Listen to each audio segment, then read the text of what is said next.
you're watching the replay, I have to email myself the link and then grab it and then put it into the live page. So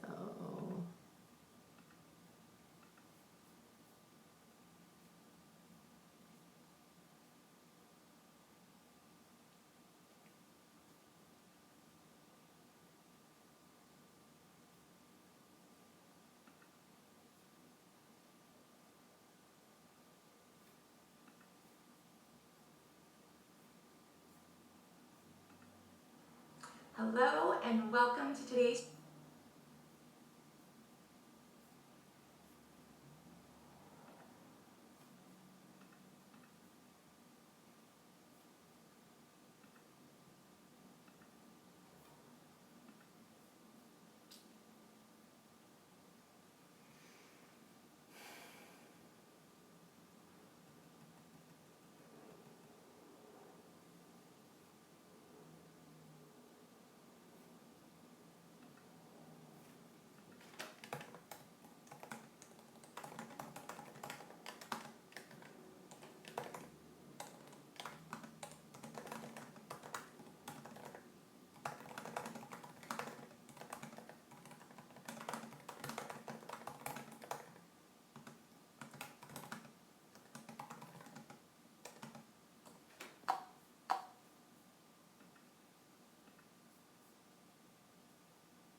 finally, the tech issues over here are making me, shouldn't say that. Nothing's making me anything. It's been a lot though, been a lot. Okay.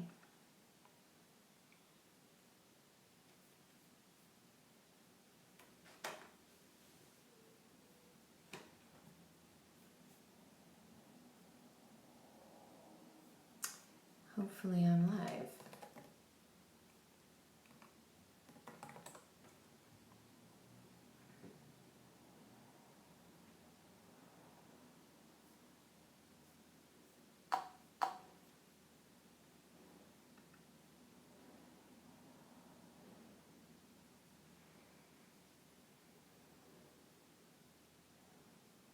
Okay, I'm live. Let me close out because I get this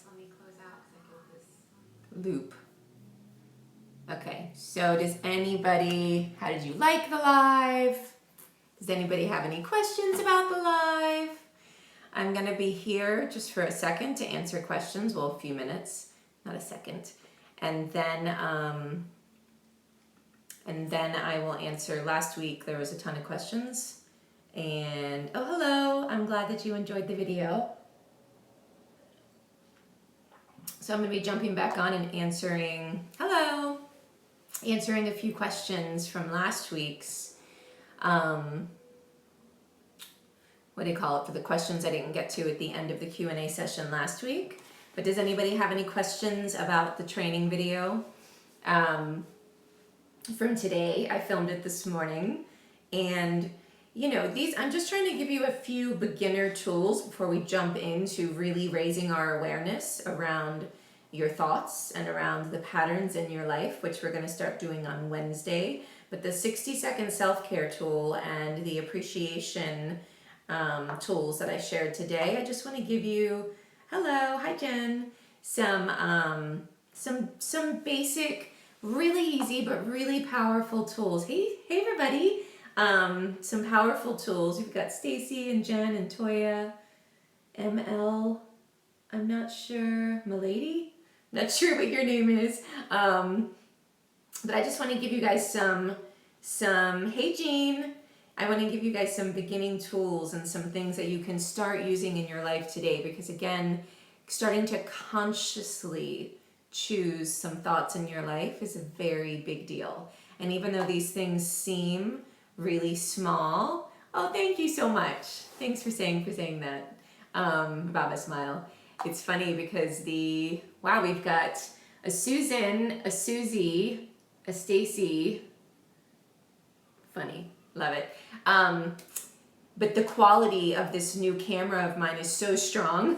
I'm gonna have to have somebody help me edit those videos, and I might end up getting them professionally redone, because like my skin color is all over the place. On this, it's a really nice, like it's soft, but the other one is really sharp, and that's not bad, and I'm not really that concerned, but it's just funny when I rewatch those videos, I'm like, whoa, you can see every pore.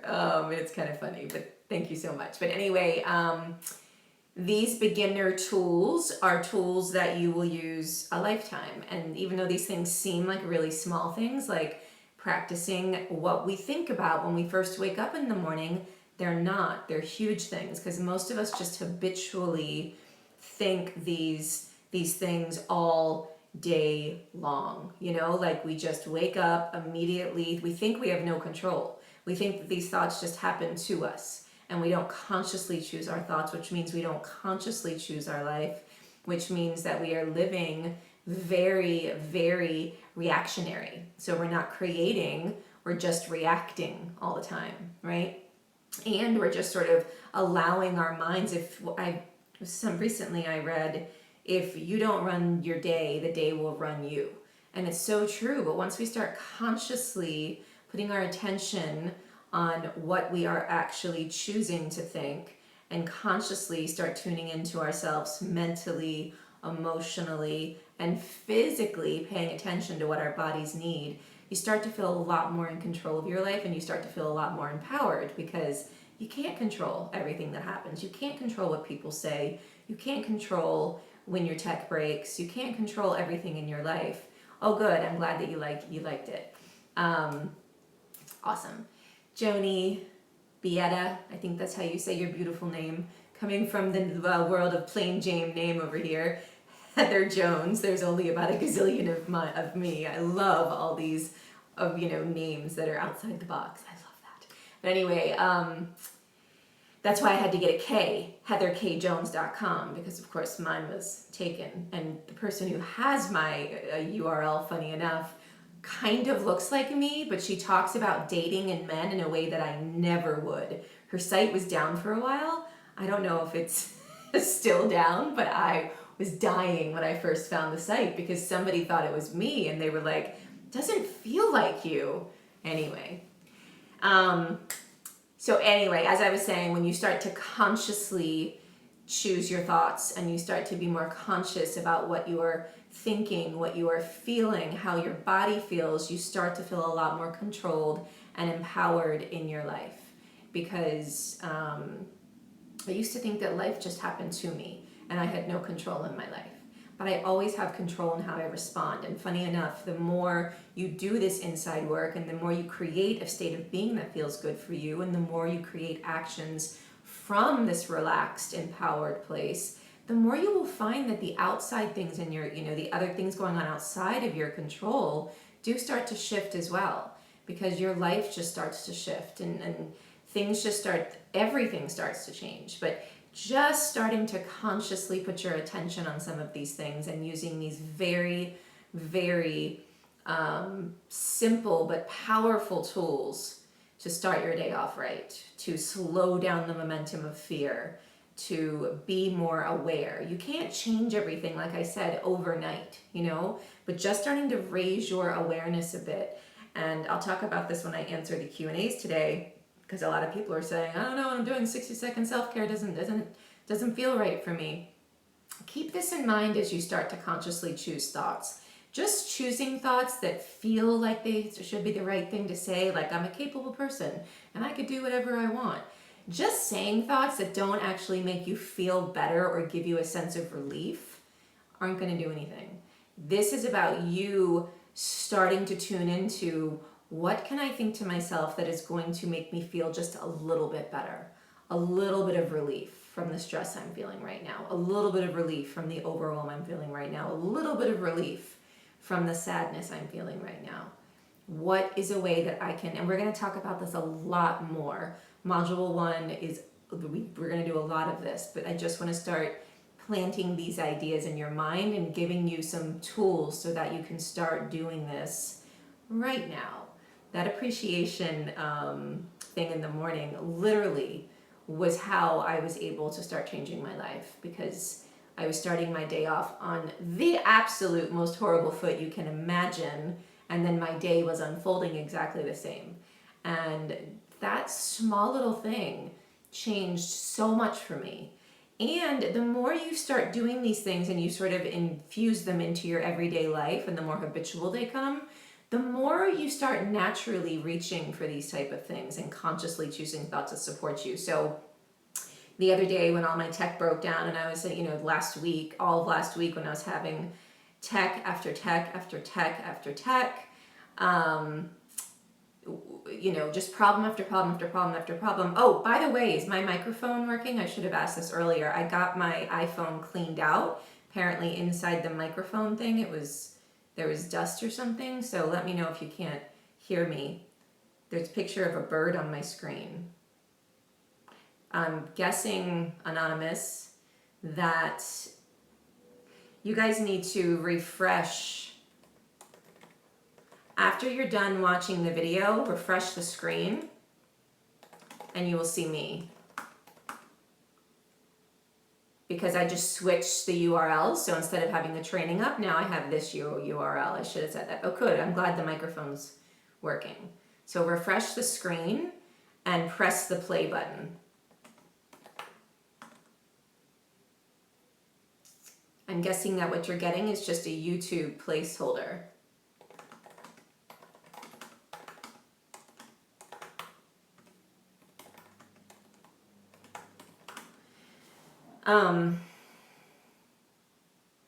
Yeah.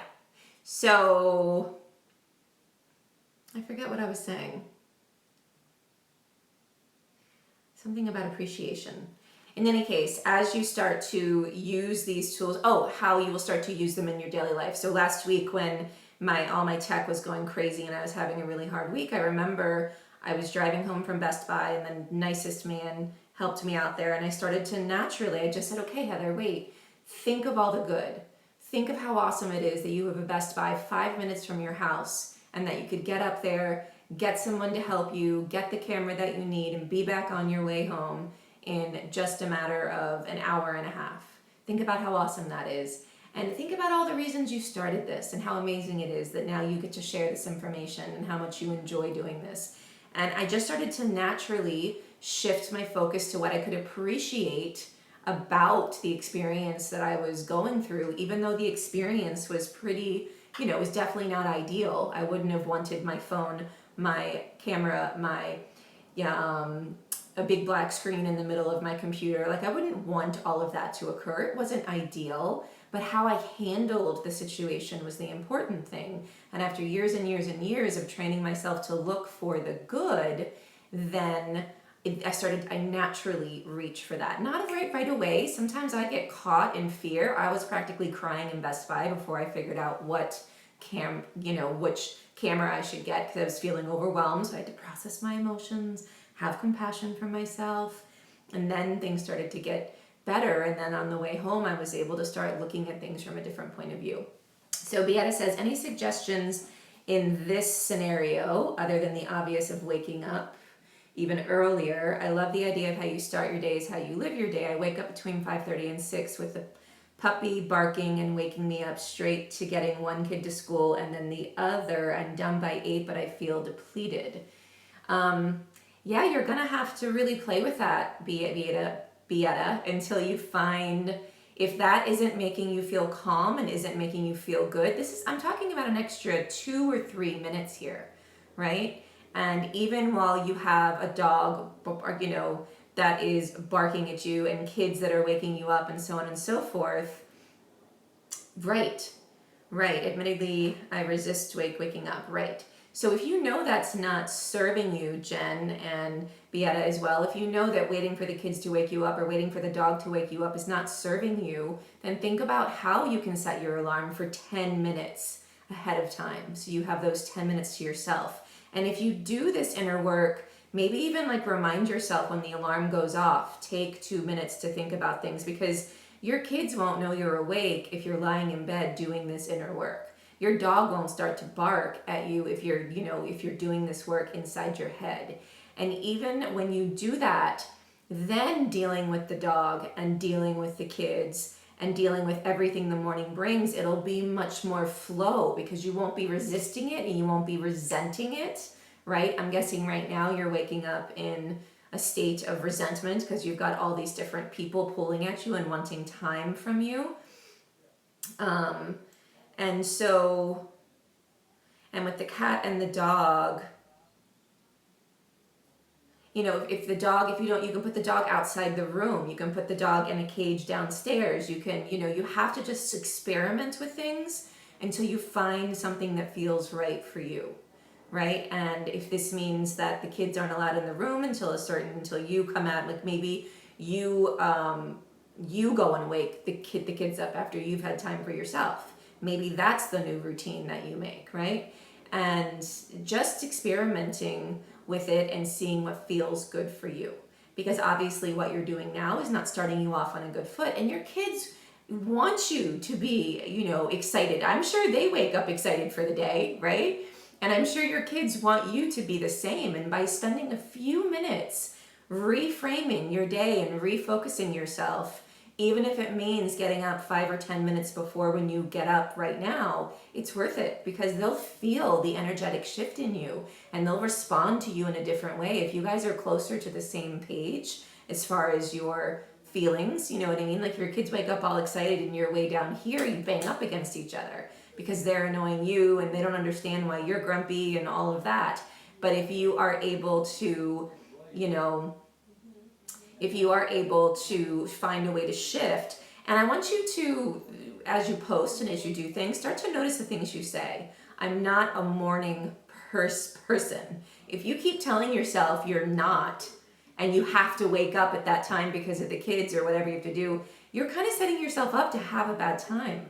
Tell yourself you're finding ways to make your mornings more enjoyable. Send yourself the message that it's possible for you to have more enjoyable mornings. You might find that you are a morning person once you take the time to to start taking care of yourself first. Just a few minutes, it's all it takes. Maybe if you don't have the space to do it in your bed, you get up, you close the bathroom door, and you spend 5 minutes in there, sitting on the ground, just focusing your mind and allowing yourself that 5 minutes to wake up with a different point of view. Really just keep playing with it until it feels right for you.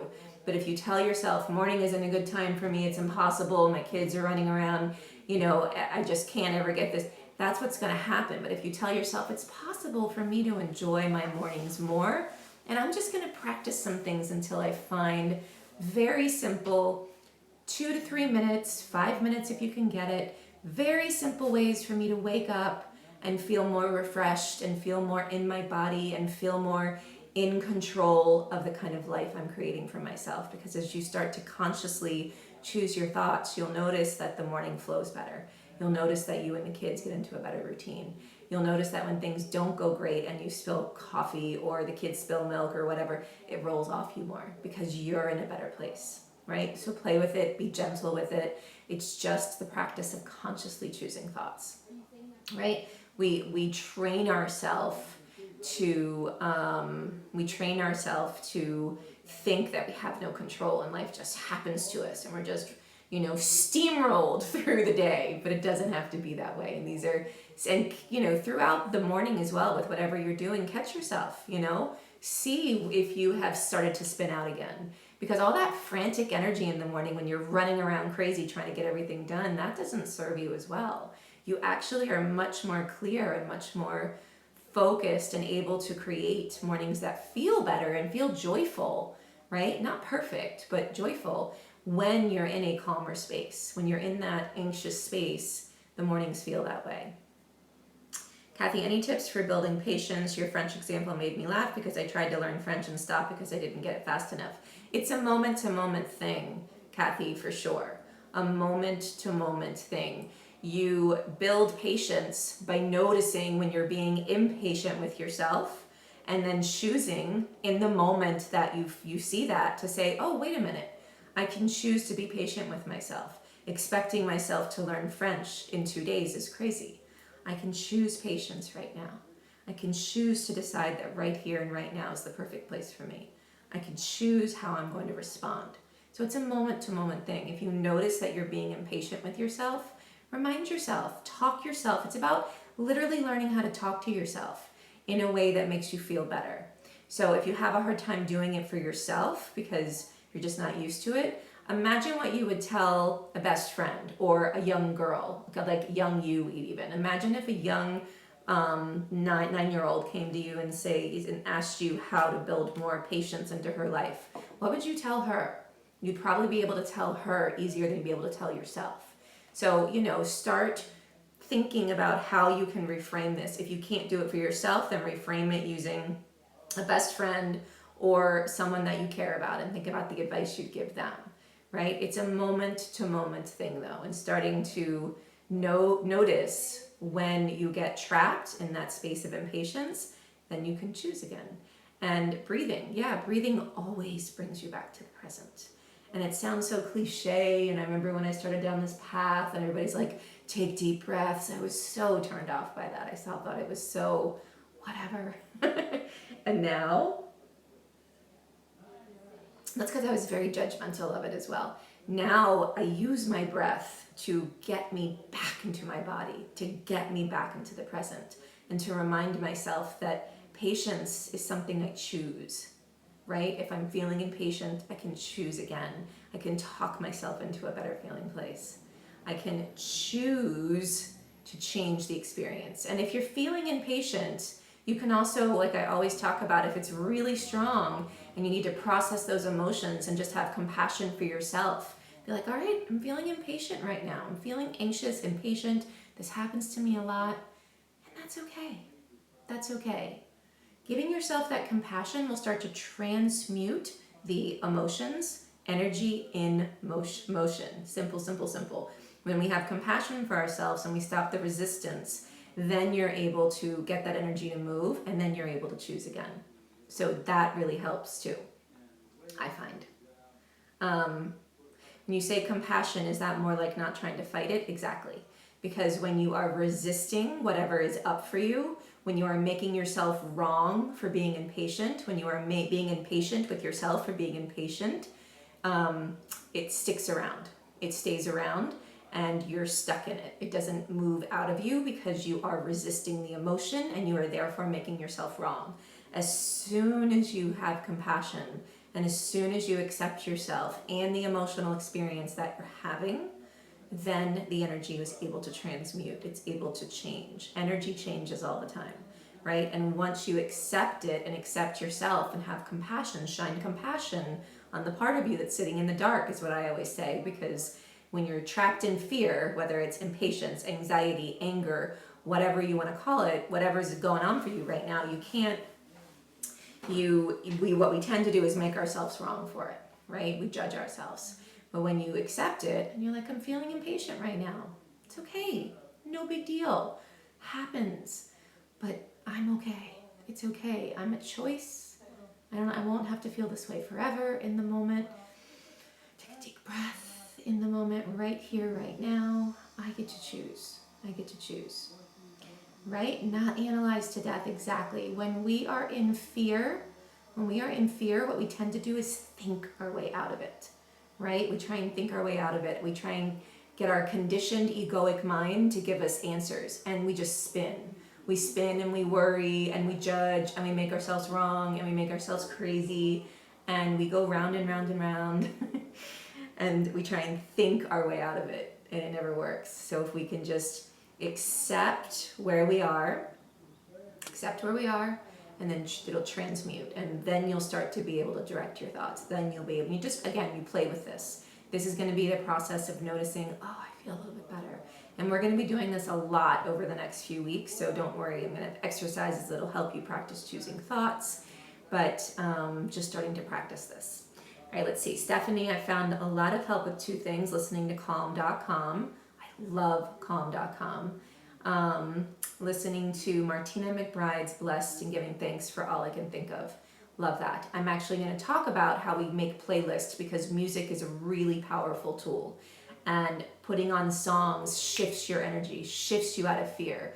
And once you're out of fear, you're able to see things from a different point of view. So 2 excellent tools. Thank you so much for that. Let's see. Kika V66. You guys, the names are funny. It'd be easier for me to respond to you guys if you would pick and to get to know each other, if you would just put your real name, like Kathy PL. I'm assuming that PL is your last name, and that's great. But Anonymous 2726, it would be helpful if I knew your name, because then we could have, I'd be able to get to know you over the course of the next 5 months. But whatever works for you guys is fine. I tried to use my name, but it was taken. Thank you for letting me know. Okay. Christina.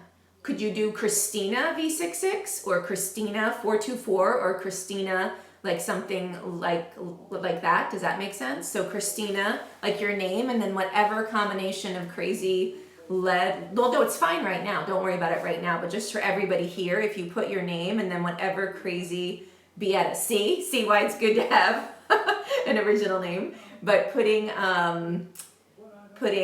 Christina and then just, for everybody here, just because then it's easier for us to converse together.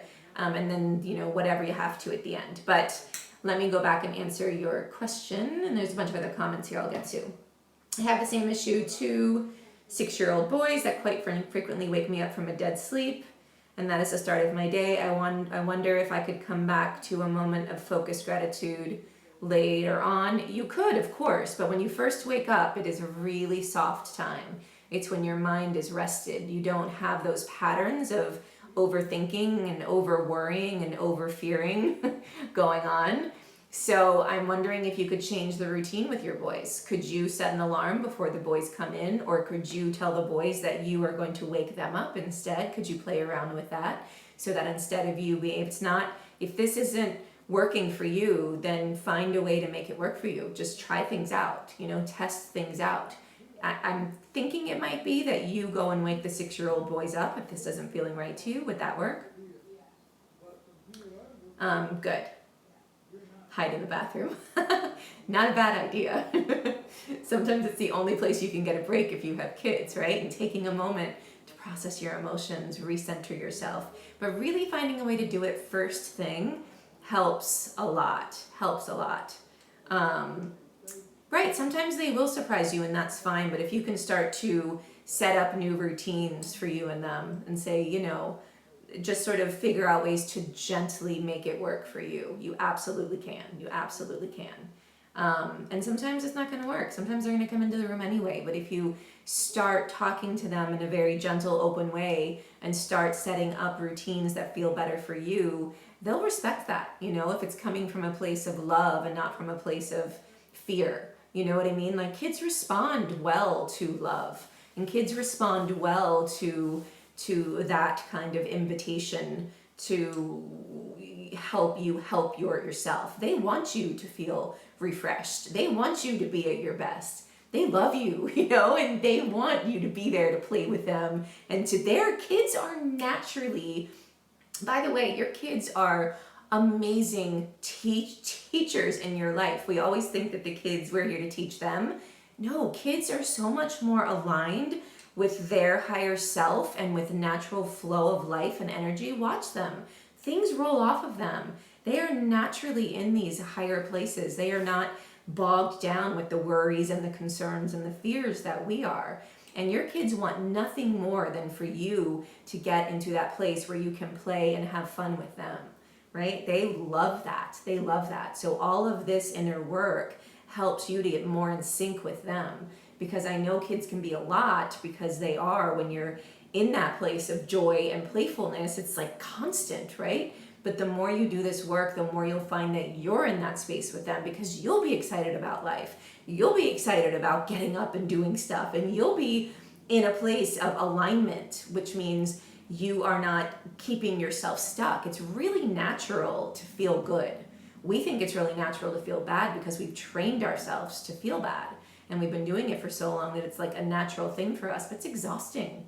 That's why we're exhausted all the time, because we're holding ourselves back from our natural state of being, which kids are much, much more in their natural state of being. Of course, they get upset. We all have stuff in life, but you'll notice they bounce back faster, right? So there's that. Let me go back up and see if I missed anything.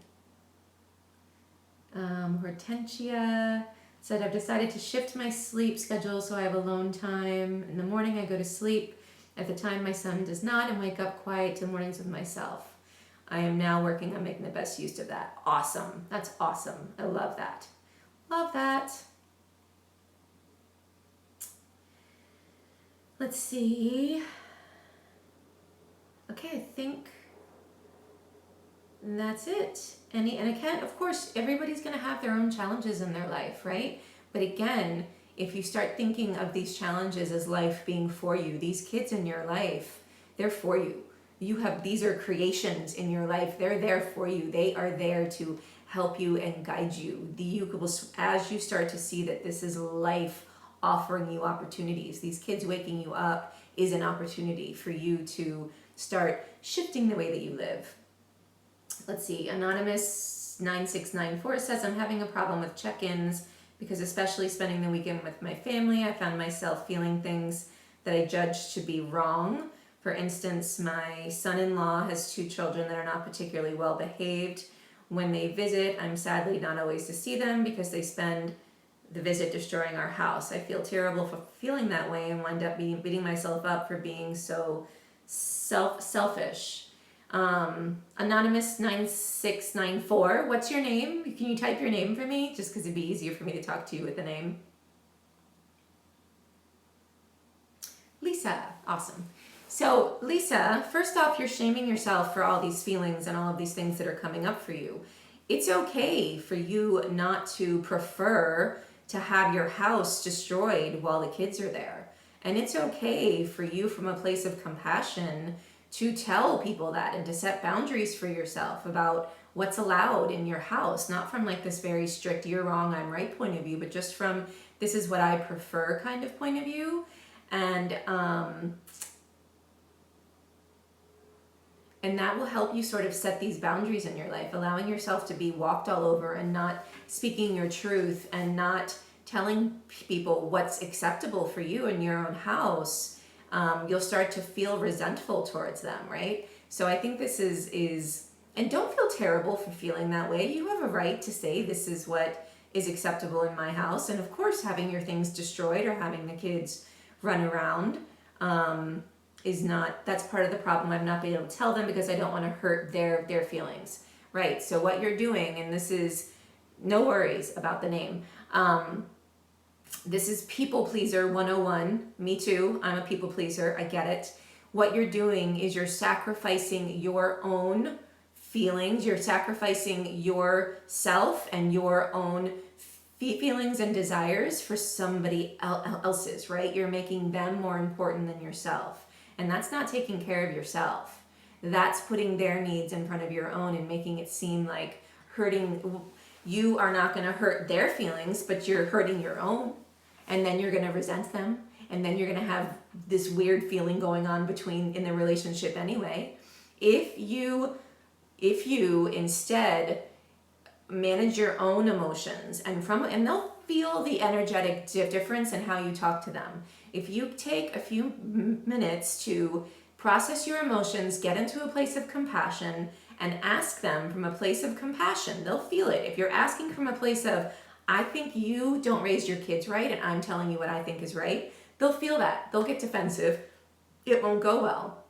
But if you take care of, you process your own emotions, and then from a place of compassion, but still a place of, this is what I prefer in my own house, can we set up some guidelines so that it's a more enjoyable visit for me? You will be, one, practicing how to speak up and speak your authentic truth in a compassionate way. You have every right to have desires. You have every right to prefer not to want your house destroyed. And protecting their feelings by not speaking your truth is hurting you. So this is, really good for you to start sorting this stuff out. And we'll talk about this a lot more throughout this course, but noticing this is a big step, because now you can start to put yourself at choice. You don't have to choose just to sit there and take anything. What do I tell myself when I'm feeling a way that makes me feel mean, guilty, and selfish?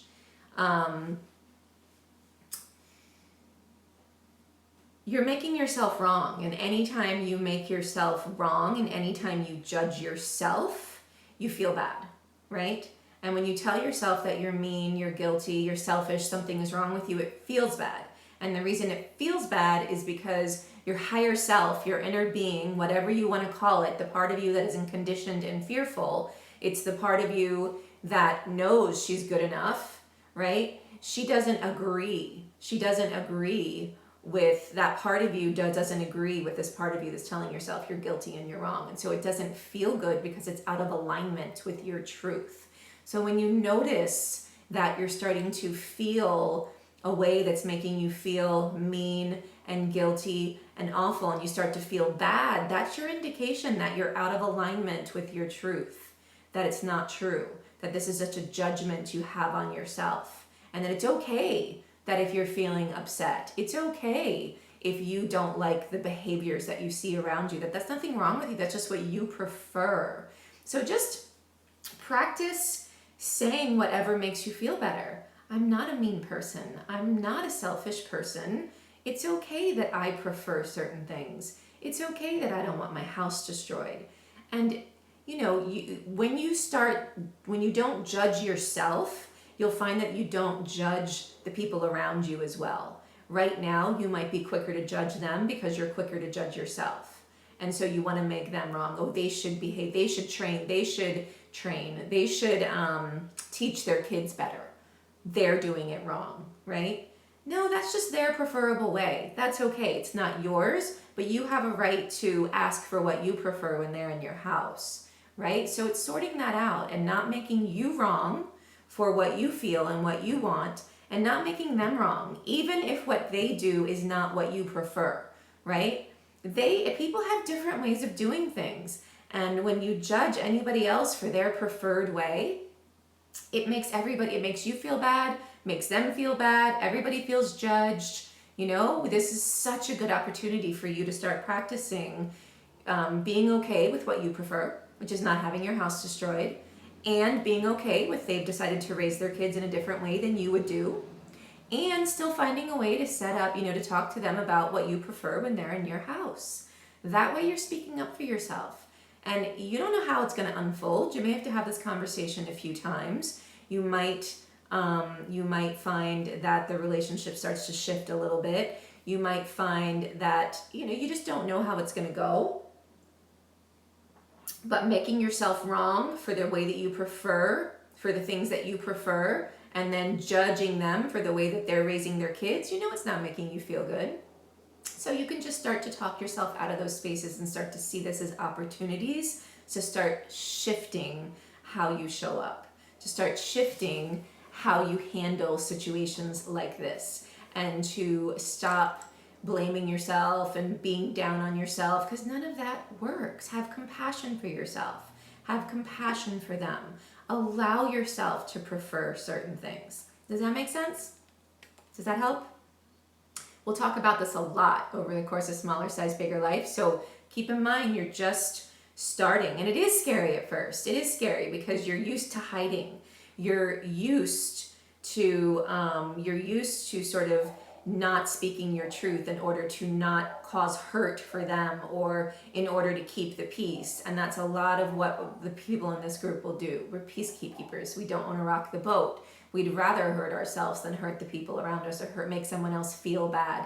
But the truth is, when you're speaking your truth from an authentic, grounded, compassionate place, you're not going to hurt the feelings of the people around you. When you're speaking your truth from a defensive, I'm right, you're wrong place, of course that's going to cause a conflict, right? And that's usually what happens. Stuff builds up, and then from a very defensive place, we explode, right? Or we just get to a point where we're just so mad we can't hold it in. Instead, if you find ways to speak your truth and to speak what you prefer, right, you're afraid you're going to explode. Well, most likely, most people will, if they just keep holding it in, pretending like everything's fine when it's not. It can lead to explosion. If you are instead learning how to emotionally take care of yourself, noticing the mental stories you're running, shifting your point of view, and then showing up from a place of compassion, you won't explode. And if you do explode, you'll learn something about yourself if you see it from a curious point of view and not from a bad point of view, right? I mean, everybody has moments where they aren't their best. So fine, big deal, right? But trying to hold yourself to some level of perfection and trying not to get your own needs met and not, speaking your truth about what you prefer in your own house is going to make you resentful towards them, and it's going to keep you out of alignment with your higher self and your higher truth, which is, you have a right to prefer to have your house not destroyed. There's nothing wrong with that. You don't have to judge them or judge yourself. It's just about acceptance. Does that make sense? Yeah, judging ourselves to be wrong for whatever we prefer, whatever we feel, you'll find that you'll start to shift this throughout this course. But again, you're just at step one. Kathy says, does shifting your point of view also mean asking yourself how you're contributing to the situation? Of course. I mean, it does mean taking more responsibility for yourself and for whatever the experience is, whatever the situation is. And as you shift your point of view and as you process your emotions and as you get out of fear and as you stop making yourself wrong or making somebody else wrong or judging yourself or comparing or whatever's going on, as you shift out of fear and into a more empowered, compassionate, heart-centered space, right? It's like getting out of our conditioned, fearful mind and into our heart. As you do that, you'll be able to see the situation, whatever the situation is, with a lot more clarity, right? You'll be able to see things from a different point of view. And then you might have to be honest with yourself and be like, ooh, hold on. Maybe I need to shift here, and here. You know what I mean? Like, you'll be able to see things in a different way. And it could possibly mean that you need to shift of course, responsibility, self-responsibility and responsibility for what's coming up and what's going on. Absolutely, for sure. And in my own marriage, I find that I have to do that quite a bit because I will get into defensive places pretty fast. I know that about myself. And if I am in if I'm feeling strongly, I have strong emotions. And if I oftentimes have to look back and be like, whoo, hold on, that was all my stuff. And I so wanted to make him wrong for that. But then I see it from a different point of view. And then I go back and I said, you know what? I was pretty emotional when we were talking about that. And here is what I would like to share, right? Absolutely. And that feels so good because when you're in your heart, you're not scared. You're not. When you're in your heart and you're speaking your truth from a compassionate place of clarity, you feel good. You feel good. And you feel good taking responsibility for whatever has gone on. It just feels like a natural thing, and your energy will shift and how they respond to you will shift as well. It's very different than having defensive, I'm right, you're wrong kind of conversations that most people tend to have when we disagree on things.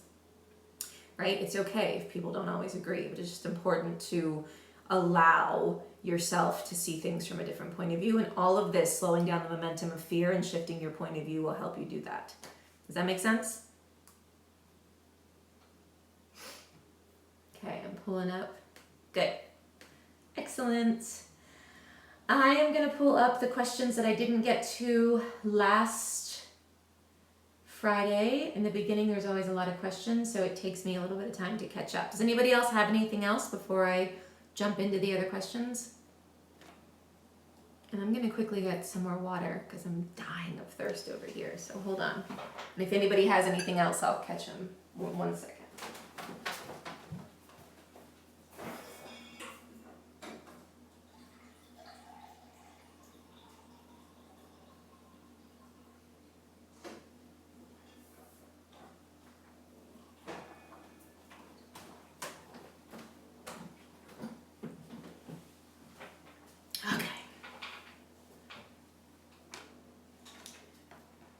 Where did I put my microphone? Oh, of course, I'm sitting on it. You guys will have to tell me if you can hear me again. Okay, can you hear me? I hope.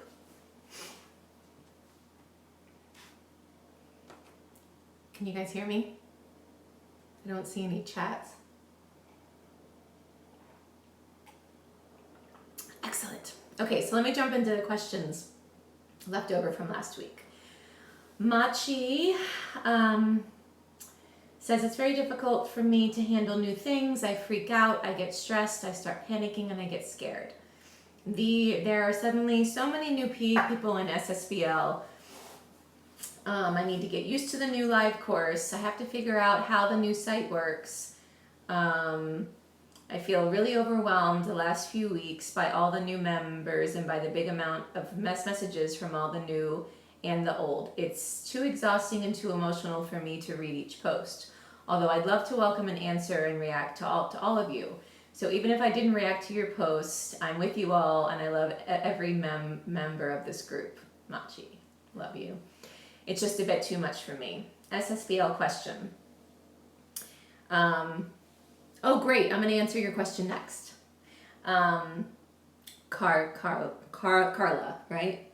Carla, yes. I'll answer your question next. So Machi says, SSBL question, how can I control this overwhelming feeling? And I won't read the rest, even though I know it's all awesome. I just want to answer the question. So Machi, and I know there's a lot of people in the group who are feeling the same way, because whenever we start whenever we have a lot of members come into the group, and especially now with so much change with the new live course and everything going on, it can feel like an overwhelming amount of information, an overwhelming amount of stuff coming your way. And I get that. And some people have emailed me and said, can we limit the amount of posts, or can we suggest post? No. And the reason I say no to that is because all the posts in this group are beautiful. This is the Facebook group is where I'm discussing now, because if you're not in the Facebook group, you won't know this, but in the Facebook group, people share things that inspire them. They share stories, they introduce themselves, and it's a beautiful, beautiful space, and it's a really safe space. And if I was to set a limit on posts, or if I was to say, only a certain amount of posts a day, it wouldn't be as free a place. It wouldn't feel free. It wouldn't feel like an open place to share. Obviously, if somebody was posting something disturbing, or if there's something, weird going on, I would of course say something then, but there's none of that. This is the most beautiful, supportive, open group I've ever seen. And I want you guys to post what's in your heart. And because we are a group of pleasers in this group, I don't want you to worry about anybody else in the group. I want you to I want you to consider what feels right in your heart, and don't worry about overwhelming anybody. Don't worry about, if you're posting 10 times a day, of course, but I don't see any of that going on. But just think about what feels right in your heart to share, and share from that space. We don't want to get into the habit in the group of considering how everybody else is going to react, or considering if this is going to overwhelm anyone in the group, right? Because then we will start to limit ourselves and we'll start to post from a people-pleasing point of view, and I really don't want that to happen. I want everybody to share from a genuine heart space. So please don't be concerned about overwhelming anybody in the group. It's really up to each individual person to manage that group in the way that feels best for them. Machi, you too. If you already said it right here, if reading every post is overwhelming to you, don't do it. Just go in there whenever you feel like it's good for you. Read as many posts as feels good for you. And then when you start to get overwhelmed and it starts to feel like too much, that's your indication to take a step back. That's your indication to take your power back and to say, I have a choice here. I do not have to sit here and read all these posts. I do not have to stress myself out. I do not have to respond to every single I have to do the same thing. There's a lot of people in this group. I also can't keep up with the posts. And this is the Smaller Size Bigger Life group, so I have to manage my input as well, because there's only so much any of us can do in a day, and there's one of me and there's 1,022 of you. So it's up to each of us to manage what feels right for us in that group. I answer all of the questions in these lives. That way I have one concentrated place to do it. I try to get to as many posts as I can, but I can't always get to all of them because there's too many in the group, right? I don't have the time. I couldn't do everything that I do and read every single post in the group, but it's there for everybody to support, to be there for each other, to not feel alone, but it's up to every single person to manage it. And to notice when you feel overwhelmed or it feels like too much, and take a step back. Say, okay, what's manageable for me? What feels like a good amount for me? Going in there once a day, going in there once an hour, and always assume, don't worry about missing anything. Always assume you're going to read exactly what it is you need to read. Always assume you're going to see exactly what it is you need to see. And notice if posts start to trigger you, right? If somebody posts about the group about having a bad day and having a binge, if it makes you triggered, if it makes you feel upset, there's something there for you. You wouldn't feel upset about them wanting to binge if you weren't concerned about wanting to binge as well, right? If there wasn't something emotionally connecting you guys. It may not be exactly that, but if a post triggers you, if you think somebody's being needy, or you think somebody's being aggressive, or you think somebody's being if you're judging somebody else in the group for their post, and don't shame yourself if you are, it's okay, but notice what that is and notice what that is saying about you, because it's always a reflection of yourself. And if you process those emotions and get yourself back into alignment, you'll be able to use those triggering times to understand yourself better, right? Because it's always about you. You think it's about the other person. No, it's about you. It's about you. So starting to really manage, Machi, your time in the Facebook group is going to be good for you, because that's self-care. That's you deciding what feels right for you. That's you deciding how you want to use that group and how you want to respond. There's nothing you have to do. This is all up to you. And then same with all the new stuff, the new live, the new, all these new things. You have made so much progress in the last year. It's so true. And you have come a long way. And I think the live course is going to be awesome for you, but I do want you to keep checking in with yourself and say, is this feeling good for me right now? Do I need to take a step back and get myself, Machi, you tend to overthink.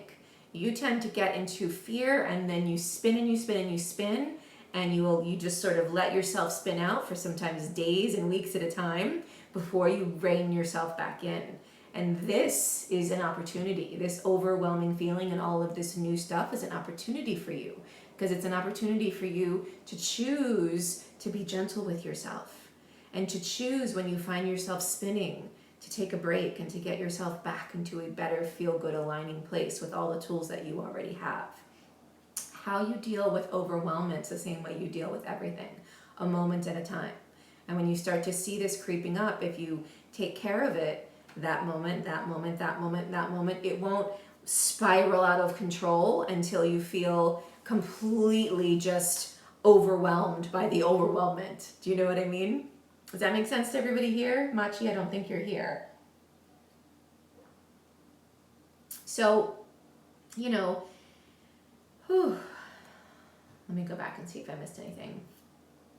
Yeah, I mean, all of these things do take patience and time, and learning how to work the new site, learning how to navigate the new site, learning how to do Chatango Bot. Me too, Machi. Believe me, I am over here doing my own inner work with you. I'm figuring out how to use the new camera, how to post in the new site, how to download my videos, how to get the videos from MP4s into iMovie app so I can edit them and then upload them. And the videos right now, I'm not doing a very good job. They're all edited with different tones and, but I'm doing the best I can. And I'm learning as I go. And I keep choosing every single moment. Like when I start to find myself getting overwhelmed or feeling like, this is too much, I check in and I shift and I put my attention somewhere else. So it's a moment to moment thing. Believe me, I've got all my own stuff going on, doing all this new stuff as well, but it's good. It's an opportunity, because when you have a lot going on in your life that affords you the opportunity to show up for yourself and to take your power back, then oh, you're here. Good. I'm afraid to make people feel bad because I don't react to them. Machi, such a good lesson for you. Such a good lesson. You don't have to worry about making other people. It's the people pleasers in all of us. You want to show up and you want to be there and you want to be supportive of them. But guess what? If you're not supportive of yourself first, you don't have anything to give them. You don't have to react to them. It's okay. It's sweet and kind of you to want to. Take care of yourself first. Take care of yourself first. Do not worry about making other people feel bad. Worry about making yourself feel bad. Because when you sacrifice your own well-being to try and please someone else, eventually that will turn into a resentful feeling. So your job is always to take care of yourself first. Don't worry about the people in the group. Do not worry about them. Everybody here needs to take care of themselves first. Does that make sense, Machi? And I'm glad you figured out how to do the posting. And that's good that you're getting triggered in that way, because then you're able to see that you're still trying to please everybody else instead of taking care of yourself. And that is really important to get into the habit of, if it's going to make you feel bad in order to make them feel good, that doesn't work. That does not work, you guys. Does not work. And a lot of us will default into that. Make yourself feel good. You have no responsibility to anybody else in this group. Nobody else in this group. I do. And I'm here to support all of you, but I take care of myself so that I can do that. I could not be here showing up for you guys in this way if I wasn't showing up for myself first, if I wasn't taking care of myself first, right? Machi, does that make sense?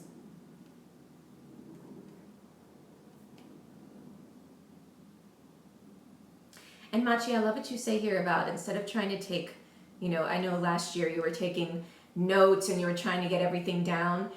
I love how you've evolved so much that you're just going to try and take it in and really see what feels right for you. That's amazing. And that's, taking some notes. Hold on, I'm reconnecting the live. Taking some notes is not a bad thing. Like taking down some notes, okay, 67 self-care, here's the 3 steps, and sort of giving yourself a reminder, because as you start to do it, you're probably going to forget. But trying to take down every single note and every single word, and that doesn't usually help, because that means you're trying to intellectualize it instead of just taking it in through your heart. So Machi, way to go, recognizing that and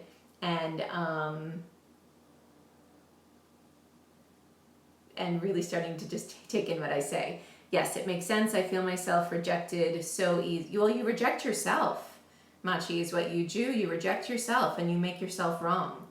Don't make yourself wrong. Tell yourself that it's okay that you don't respond to every post. It's okay that you take care of yourself first. In fact, it's responsible. It's a priority. It's what you need to do. So you just got to keep walking yourself into those feel-good places over and over and over again. And these things that are coming up, they're all opportunities for you because life is ever changing, right? There's change in life always. And so learning how to respond to change is awesome because it's always going to occur, right? We're never going to get to some place where it's done and everything's just, life isn't like that. It's continuous change, change, change, change, change. And so using these as opportunities to help yourself is the key. Let me read the rest of your post.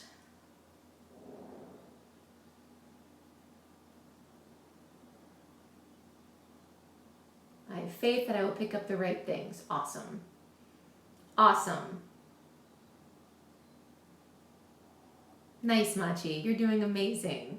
Amazing. It seems revolutionary to consider that I'm allowed to take care of myself, that I'm allowed to have a preference, that I can express myself, right? I certainly have practiced stuffing down feelings. It's only fair to give the new way some practice time. Yeah, this is, again, pleasers unite in this group. Absolutely, we can have a preference, and the fact that we stuff it down and we stuff our feelings down is how we get here. We're human beings. Why shouldn't we be allowed to prefer something? And why shouldn't we have preferences on how we want? I mean, those are healthy boundaries we set for ourselves, and that's a part of self-care. And so it's awesome. It's awesome. Won't be long, 10 minutes max. Okay, Carla, you go. I'm going to answer. I was going to do you next, but I'm going to wait until you come back on. So when you come back on, let me know. Okay? I got it, Max. Got it. Okay, so I'll wait for you and I will see you soon. So Claudia says, I have several week-long trips coming up in the next couple of months. I've been doing really well with healthy, intuitive eating and feel the best I've felt in a very long time. However, these upcoming trips are starting to make me feel stressed. Does anyone have any tips for business travel? Snacks and breakfast to pack, dining out with large groups, working out when days are pretty full with free time. Thank you. So Claudia,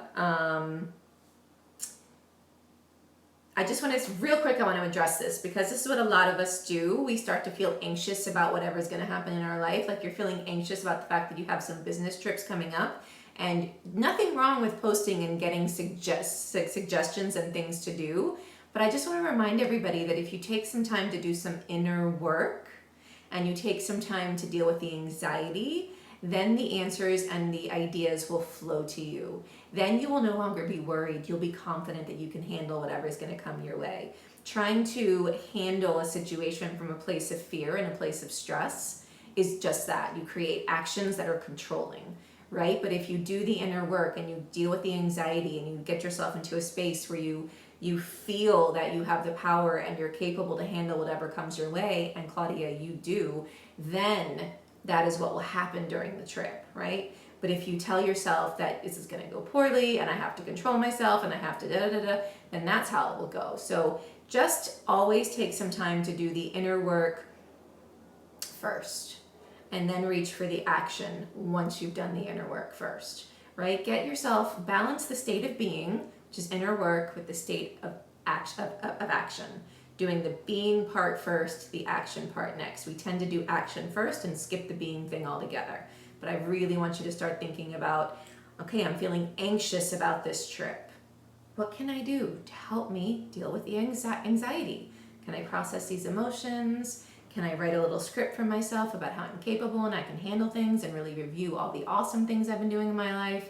Can I start to look at all the intuitive eating practices that I've been putting forth in my life and tell myself that I can carry these with me no matter where I go, so it doesn't matter, right? Like really doing the inner work will help to get you into an aligned place so that you're able to create actions on the trip that feel good to you.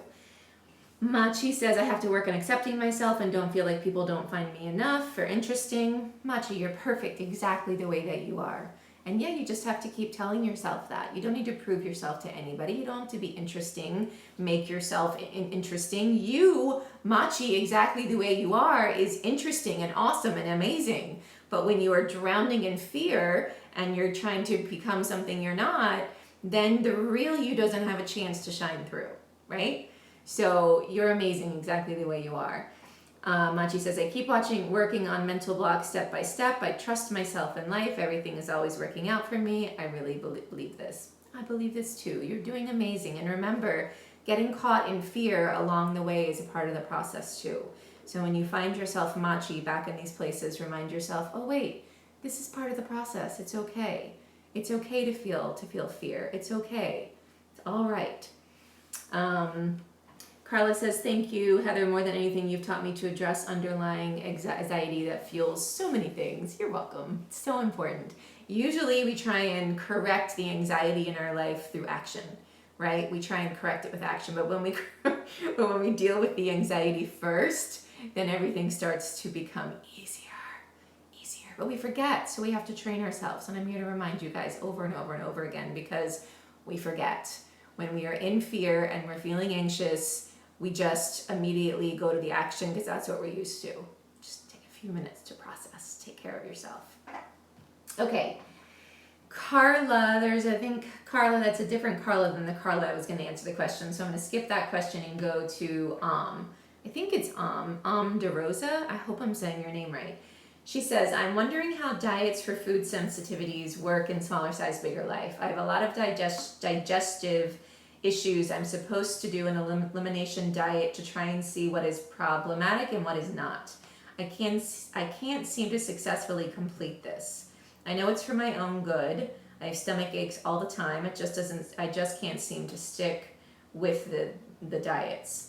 I'm hoping weight loss will also be a side effect of this diet, but really I should be doing it to figure out what I can and can't eat.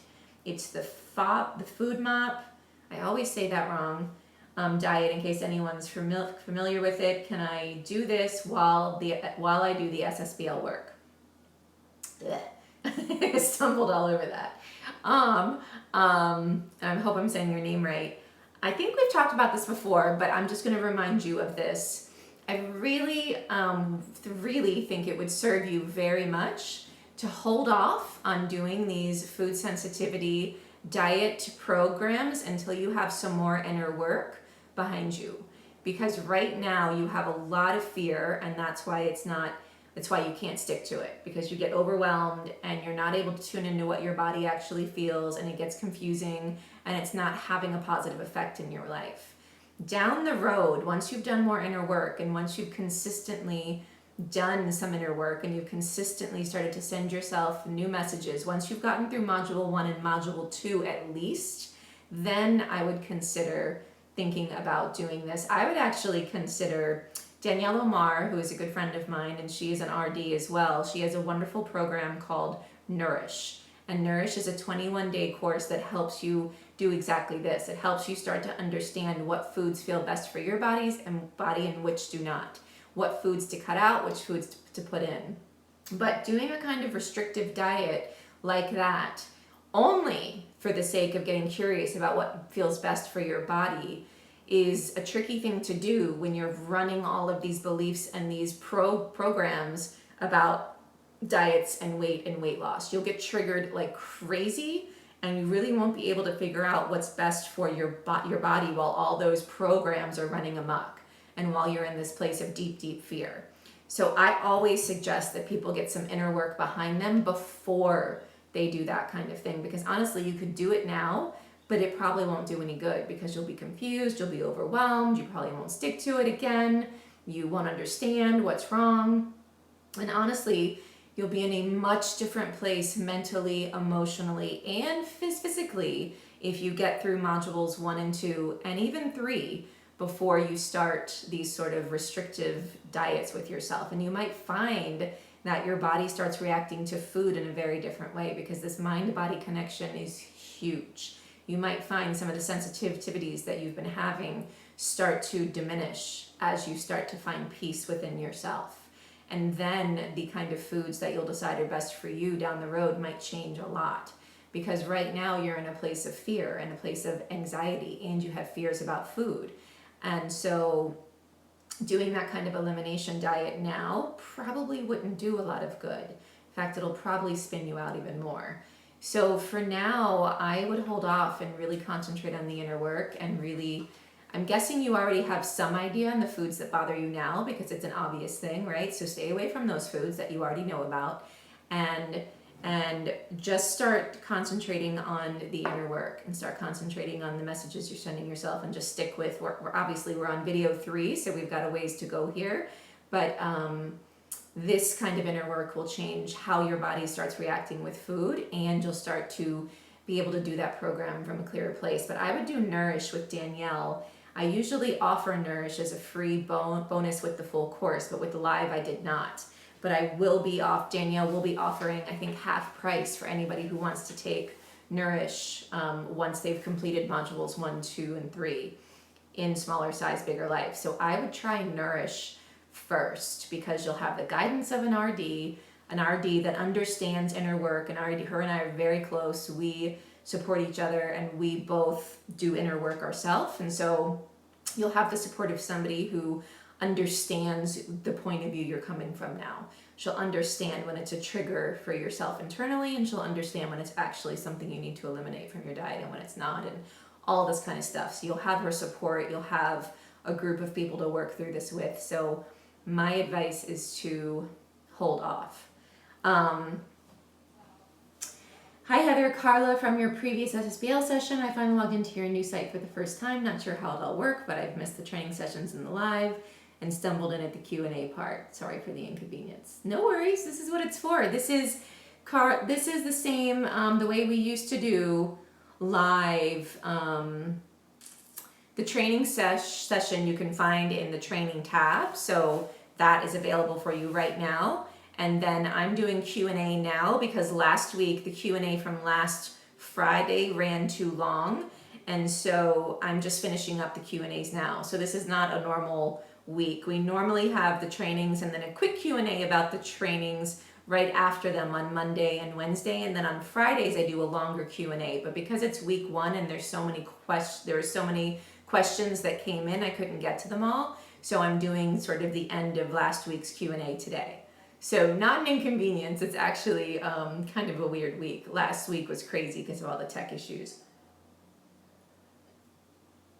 So it's all good. So the training is live now, yes. So if you go into the training tab in the new site, and I know it's a little confusing the way we've been doing the live, but we'll get through it and it'll start to even out the more that we go through it. And at the end, we'll have the course completely done. But go into the training tab on the left-hand side, and it's under Training, Module 1, Video 3. Today's training, it's not live now, but it's available for you to watch now. So go to Training, Module 1, it's Video 3, it's called Fast Forward to Happy. Does that make sense? Okay, so I think that answers your question. You can do this, you will do the elimination diet. You can do it with SBL, but give yourself some time to get some inner work behind you first. Okay, so this question's from Jen. Hi Heather, I've been working on the 60-second self-care exercise, and I do definitely think it has been helpful. That said, I'm feeling a bit stuck. Oftentimes my check-in yields the same type of thoughts and feelings, and I'm not sure how to best overcome them. Overcome is an interesting word. We don't need to overcome anything, we just need to accept and process. But anyway, let me continue to read. I tend to have a somewhat type A task very task oriented, and I have 2 young kids. Getting to the bottom of my to-do list is a major struggle, but feeling productive and caught up on everything I need and want to do is very important to me, as that is what ultimately brings me peace. I get so worked up when I get behind, and I have trouble relaxing about it. It's truly hard for me to relax until I get what I need to be done, which on most days doesn't happen, so I feel overwhelmed pretty much of the time. While I haven't totally unpacked all of this, I believe this uptight, regimented approach and collapse when I don't meet my expectations transfers over to my relationships with food and exercise as well. I would almost guarantee, Jen, that that's exactly what's going on, that you're absolutely right. So loosening some of that up is going to be important. I'll talk about that in a second.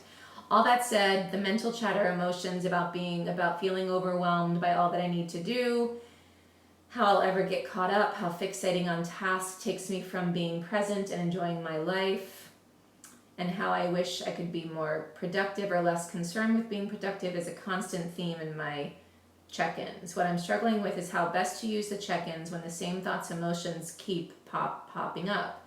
Checking in helps a bit to calm me down to an extent, but I'm curious if there's another way to frame my thoughts that might help bring more peace and actually move away from these feelings. I've been adding the power thought of everything is always working out for me so I can just relax and enjoy my life, but also wanted to see if you had any advice for anything else that might be helpful in terms of how I can make the check-ins more impactful for me.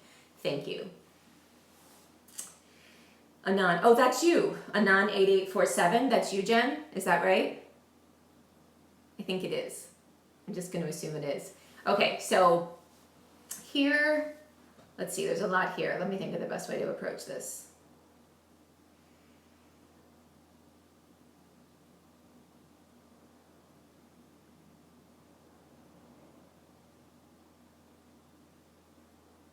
Yeah, so Carla. Oh, Carla, okay. Okay, Carla, hold on one second. I'm going to answer this question from Jen, and then I'm going to come back to you. You're now Anon. Got it. Okay, so Jen, what I want to say to you is this. These check-ins for you are going to be a chance for you to let go of this. You've already said this here. This type A kind of, action oriented stuff isn't really serving you. It's getting you out of alignment all day long. It's taking you away from the moments of peace you have when you're just there present and playing with your kids, right?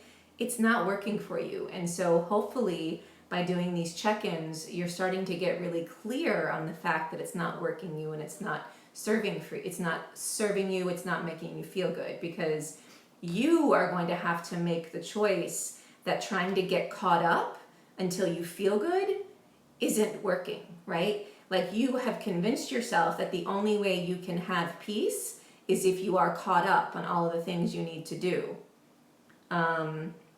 Yeah, this anonymous stuff. Oh, Jen, you are here. Good. Okay, so Carla, I'll get to you next. And Jen, you're here now.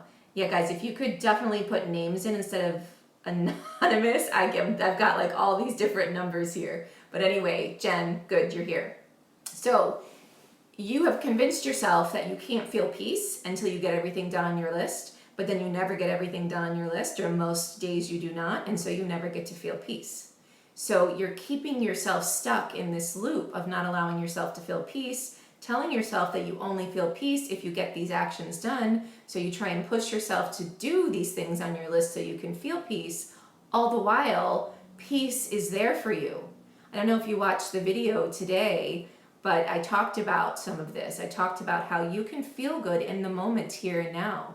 You are believing that you can only feel good if your long list of to-dos is done, but this is keeping you stuck. This is not serving you, and being a very action-oriented person with this long list of to-dos is keeping you out of joy. You have your list of to-dos. The reason you make a long list of to-dos, the reason you make a long list of to-dos, and the reason you use this system in your life is because you want to feel peace, right? But it's not making you feel peace. So you're keeping yourself stuck.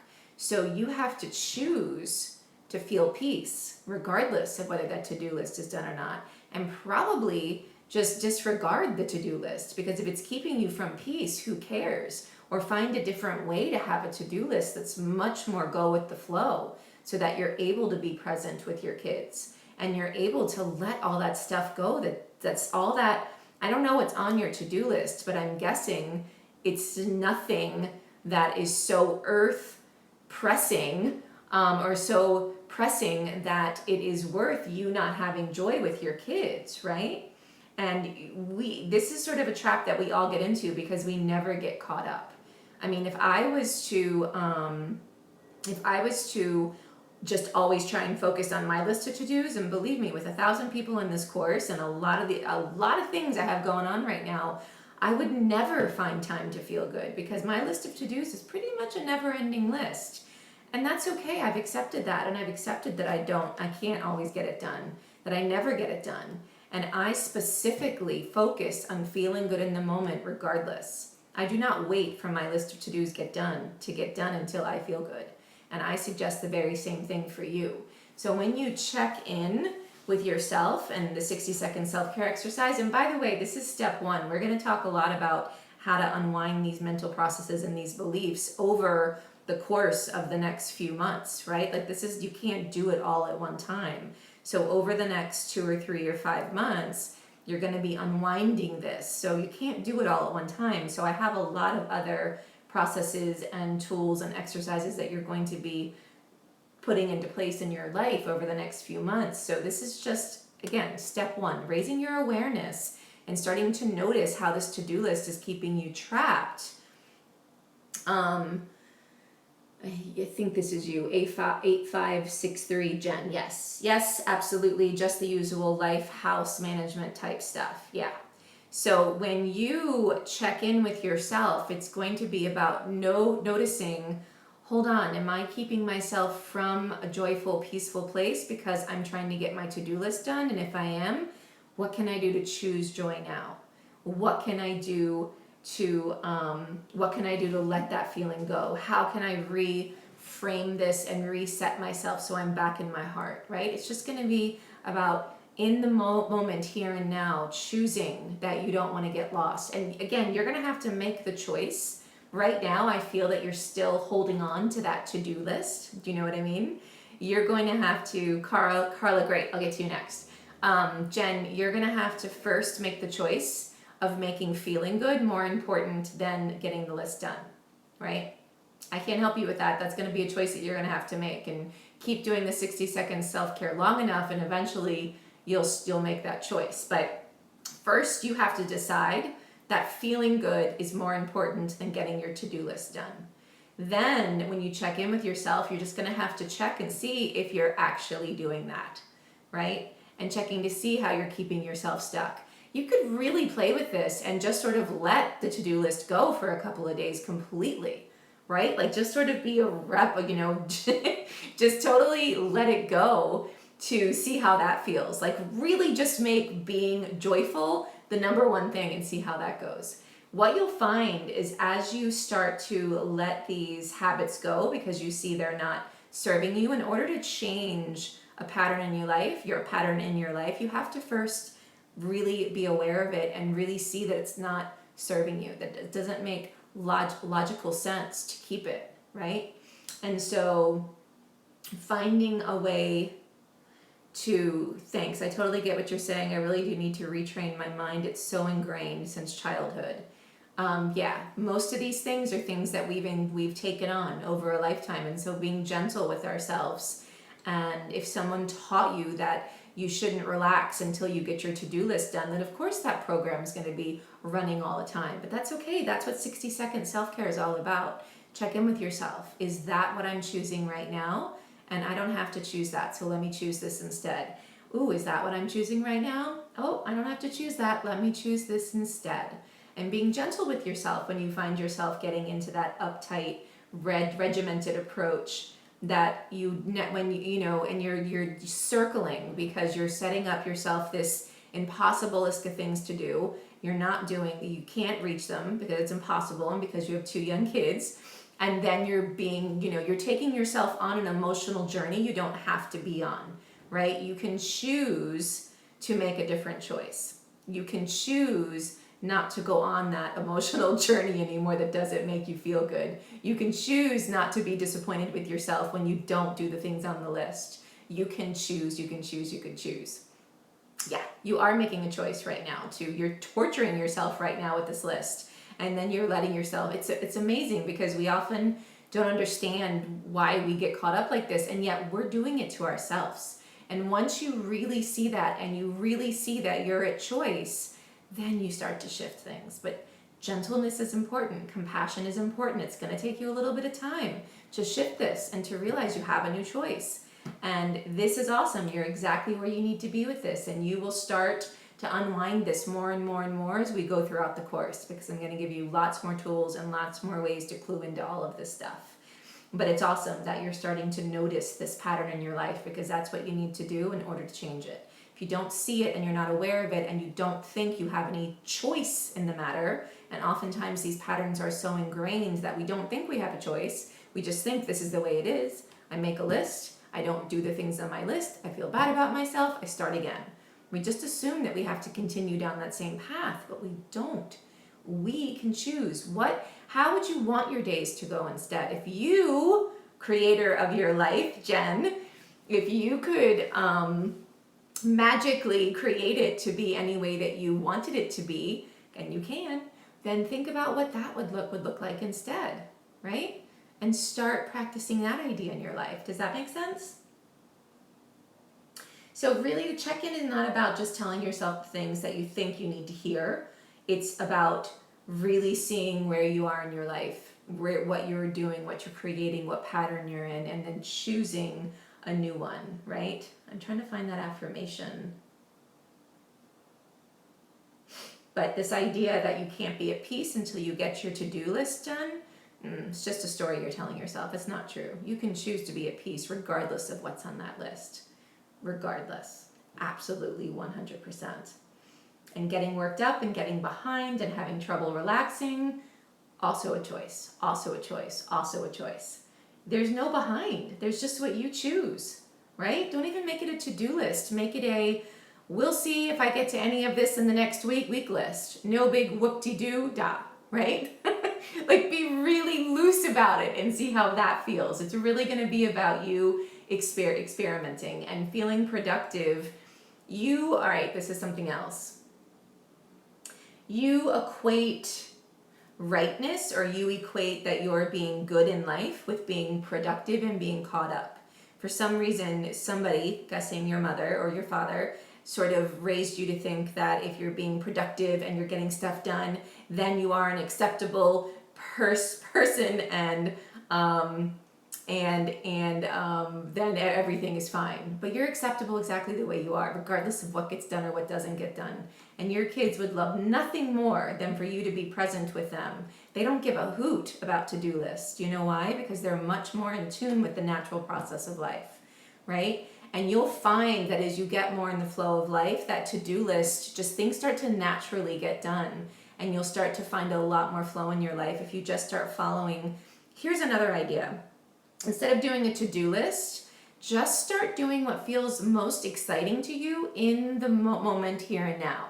And not what feels like the most anxious thing to do. Sometimes anxiousness and excitedness can be sort of, we can't exactly figure that out. But sometimes if you just follow what feels most exciting for you in the moment here and now, things will start to flow. Suddenly out of nowhere, you'll be like, you know what? Now is a perfect time for me to actually get the dishes put away. Right now. And I'm going to listen to Louise Hay while I put them away. And right now might be a good time for me to play with the kids. Right now. So I really want you to just play around with these things. Follow your excitement instead of following your to-do list, and see how your day flows, and see how you'll naturally get stuff done anyway, even if you don't make a list. Just play with it. You may always want a list. It's fine. You're at choice. But play with it and just see what feels right for you. But you get to choose. You get to create your life. You get to find ways to spend your time and create your life. And right, you model to your kids the way to be. And absolutely, you being present and you doing what feels most exciting to you in the moment here and now, and letting that list go and finding joy in the here and now will help you and your kids, because they'll start to model that, which they already do. You'll notice that kids naturally do what's more exciting to them. Kids naturally move from one thing to the next with sort of this excited way. They naturally go towards the thing that feel good to them. But you will find that your days start to get a lot more flow when you loosen up on that, this structure you've sort of hammered into your life. And also starting to, if you find you check, and you'll notice this more, if you check in with your thoughts during the 60-second self-care, you'll notice that you'll start to loosen this idea that you're only acceptable or you're only good enough if you're getting tasks done. Start to concentrate on the fact that you're good enough and you're acceptable right now, even if your to-do list never gets done. Good? Does that make sense? I think so. And then Carla. Okay. Carla is here and you're logged back in. So Carla says, good, Jen, I'm glad.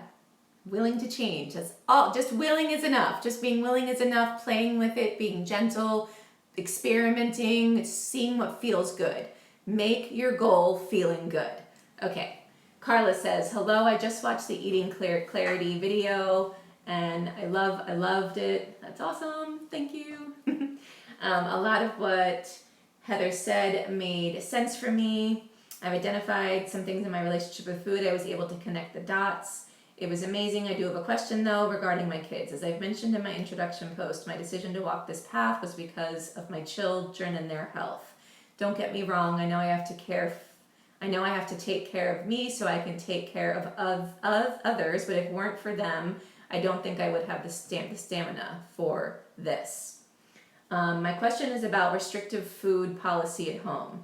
You see, since I've begun to be more aware of what I eat, some kinds of food started to be prohibited in my house. I know I'm choosing not to have unhealthy foods in the house, but if they could have a choice, which they can't because they're kids, they would choose to eat these foods. Every time we set a rule in our house, we try to explain them the reason why, so they don't think it's just because. But even so, most of the time they don't accept it with grace. I'm afraid this creates a restrict, rebel block for them. When they are old enough to make their own choices, how can I deal with this?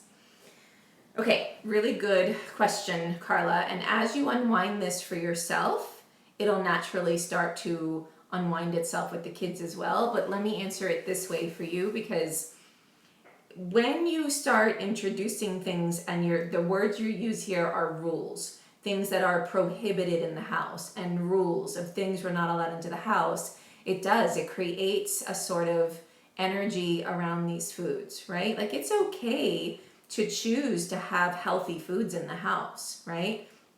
To say to your kids, we choose to have more healthy foods in the house because this is the way we want to eat most of the time, right? But when you make it a rule or something prohibited, or this is not allowed in the house, big red, X, do not come in the house, then it becomes so serious and so heavy, right? So instead of making rules and making restrictions and prohibiting things, reframing this from a much more gentle, much more open point of view would be so much better, right? And of course they're kids, but you'll find that as you find a more balanced way to deal with food and the way you eat, you'll introduce that to them as well. But allowing, saying that this is a house where we mostly have healthy foods, but then allowing maybe some wiggle room in there so that they do not get into this space of restriction, because that always tends to backfire. Because anytime that kids are sort of not allowed to do things or have these, we're very intuitive. Angie says, I'm doing this with soda, it's chemicals, and I don't want them to be consumed. That's fine. You can absolutely say, you know what, we're not going to have soda in the house. We just choose not to drink this in the house. But don't make it this like huge. My suggestion is, if you make it this huge deal and you make it seem like, oh my God, if you have a soda, it's the end of the world, that creates a lot of anxiety in them, and their natural response is to rebel against that, right? So as you create this in your own life, you're going to start to not choose soda because you don't want it in your body, and that doesn't feel like a respectful thing for your body to do. And as you do that for yourself, you'll explain that to the kids in the same way, right? So that they'll start to understand where these decisions are coming from, as opposed to just saying, soda is not something we do in this house. Sorry, kids, never, and never drink a soda outside the house. They will feel very trapped in your own rules if you're not doing it from a gentle, compassionate, this is why I don't drink soda and why I don't keep soda in the house kind of point of view. Does that make sense?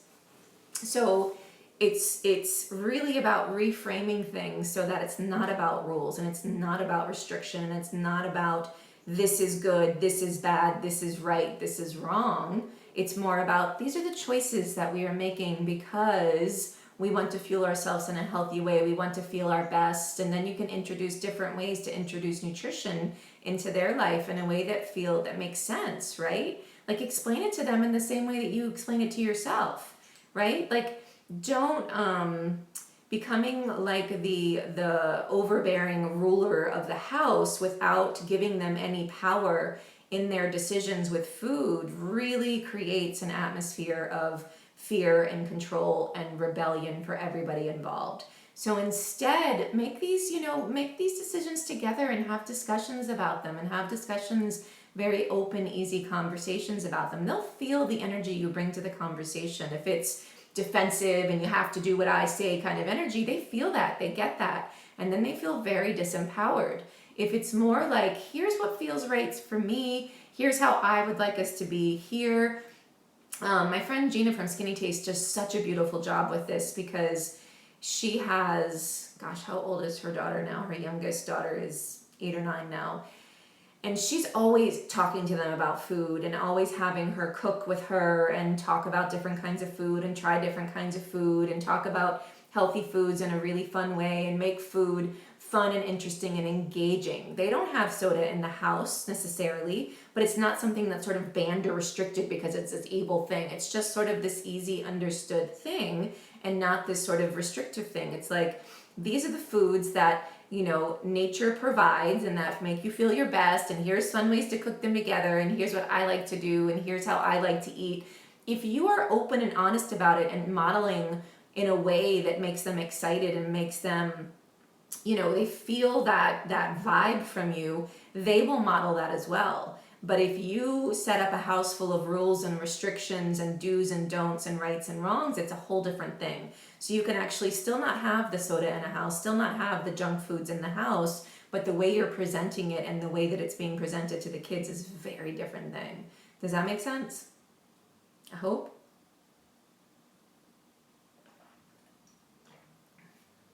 And just test stuff out too and see what feels right for you. But if you notice the kids, yes, okay, good. Just play with it a little bit and see how the kids react. They'll let you know. They will let you know. They want to be respected. They want to be heard.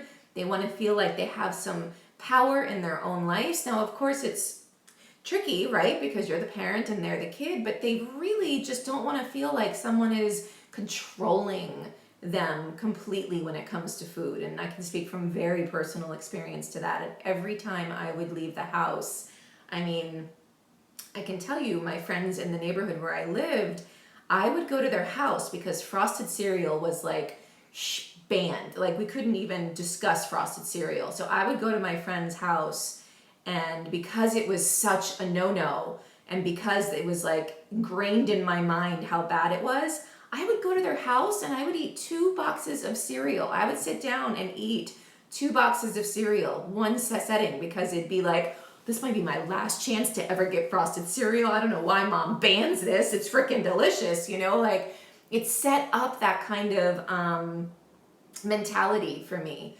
And so it was always confused. I would go to people's house. I'd be like, you're allowed to have frosted cereal? Donuts? I was like, are you kidding, Kathleen? You can have donuts just sitting out on the counter just for anybody to take?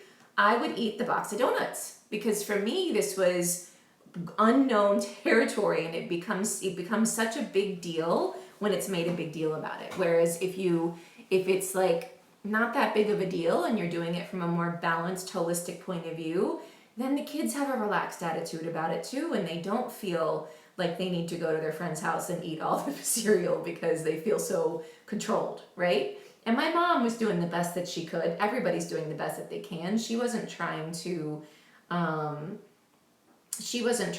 create this sort of environment for me, right? It wasn't like she was doing this from a spiteful place. This was just how it unrolled for me. But yeah, as you find balance and you find more grace and more ease in your own food life, I guarantee you this will start to seep into your life with them. Right now you have a lot of fear And so the restricting and the prohibiting and the rules start to show up, right? But as you start to loosen this up for yourself, it'll loosen up for them. And also keep in mind that whatever you're doing, it's the best you can do and it's okay. Don't shame yourself for anything you've done in the past. Don't shame yourself for anything you're doing now. You're doing the best that you can, and whatever that is, it's okay. And I feel urgency because of some health issues with them or with you.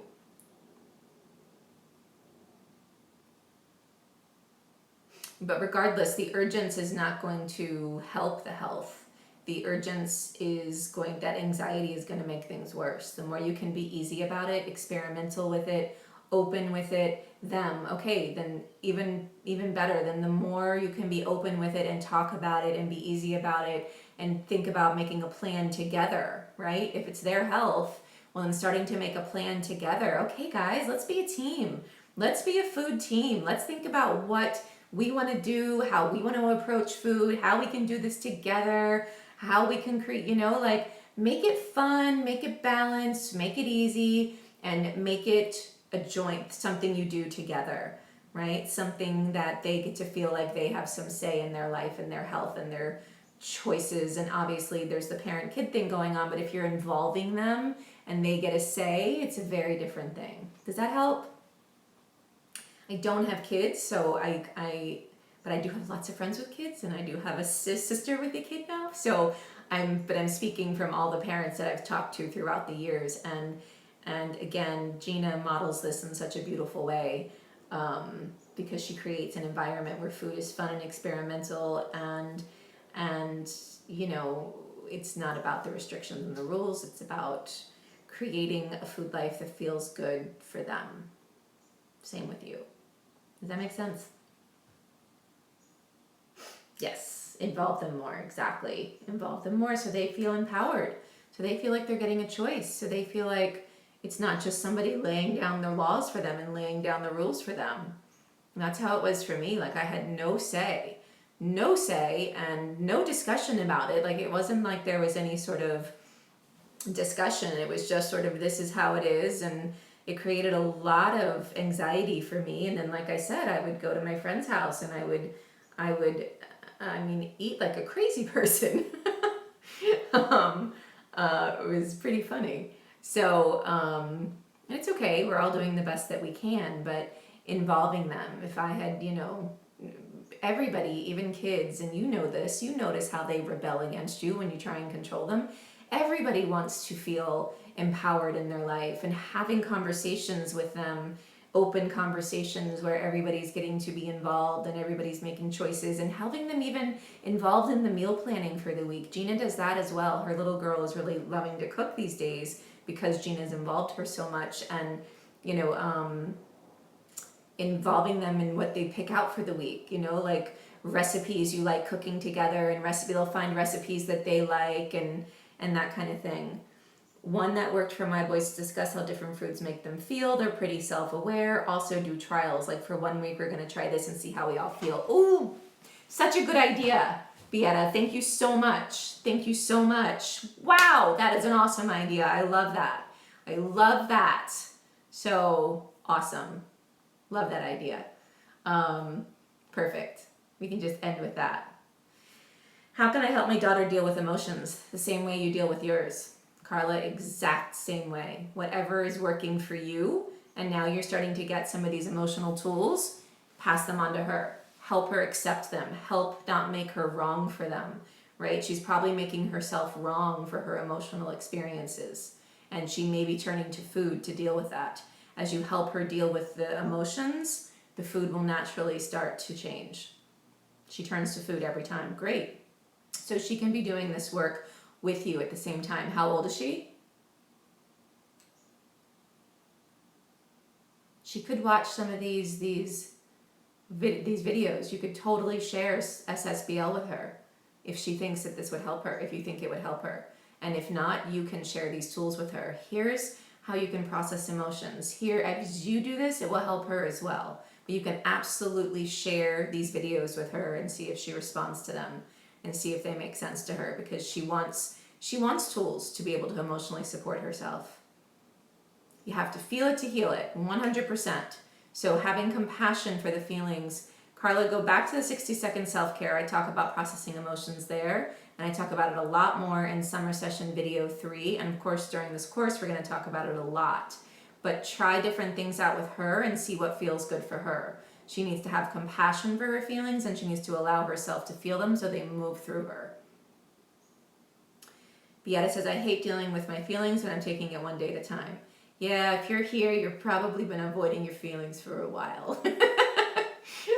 All of us hate it at first, but then we realize it is so much easier than stuffing it down and running away from it. I get it. It's so funny, you hate it because you've got this idea that it's hard, but it's so much easier than we think it is. It's just a habit. It's easy. It's much easier than not dealing with your feelings. But I hear you. And Carla, again, as you do this work for yourself, and you start to know how to handle your emotions, you can pass that on to her, and you can absolutely share these videos with her and see if they connect with her. And if they don't, or if just not, I don't know how old she is, but you can reframe them in a way that feels good for her.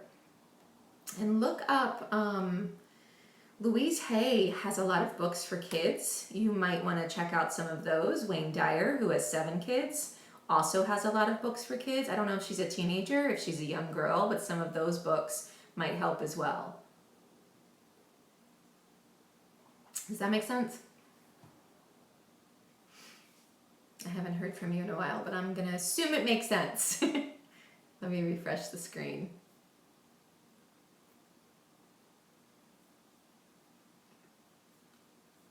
Hold on.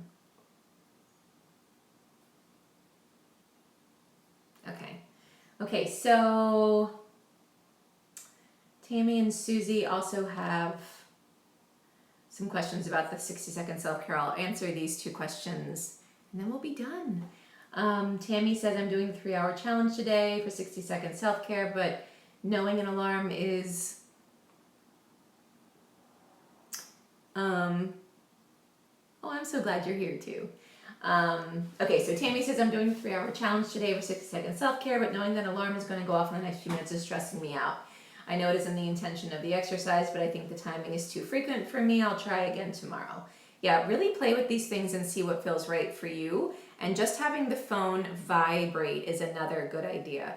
And also make notes for yourself in the beginning about what to do when you check in, and then experiment with it and see what feels good.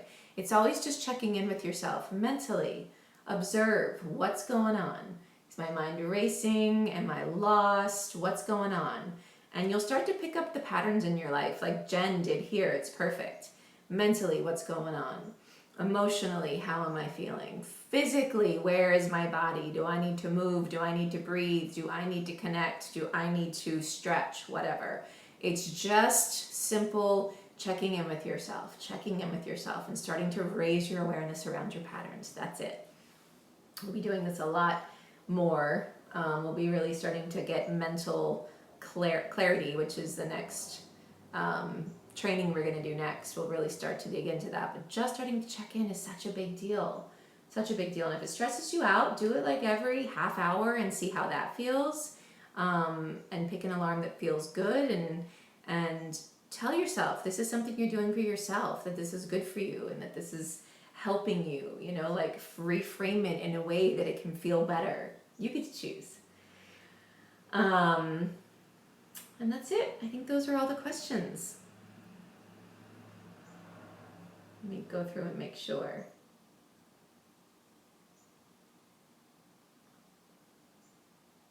Beata, that last Carla, I don't know if you had to run, but I hope you read this comment before this came to an end, but I love this one about being more self-aware and doing trials. Like for 1 week, try this and see how we all feel. Like that's brilliant. Oh, I sent an anonymous email on Friday. Thank you. Got it. Let me get to it right now. Thank you so much. Hold on. Anonymous 1025. I knew there was something. It's funny, I kept thinking I'm forgetting something. And that was it. Right now it's a lot. We have a lot of people in the group. We have a lot of questions, so it'll take me a little while to catch up. So if I forget you, do point it out and do let me know. So, okay. Let me find the question.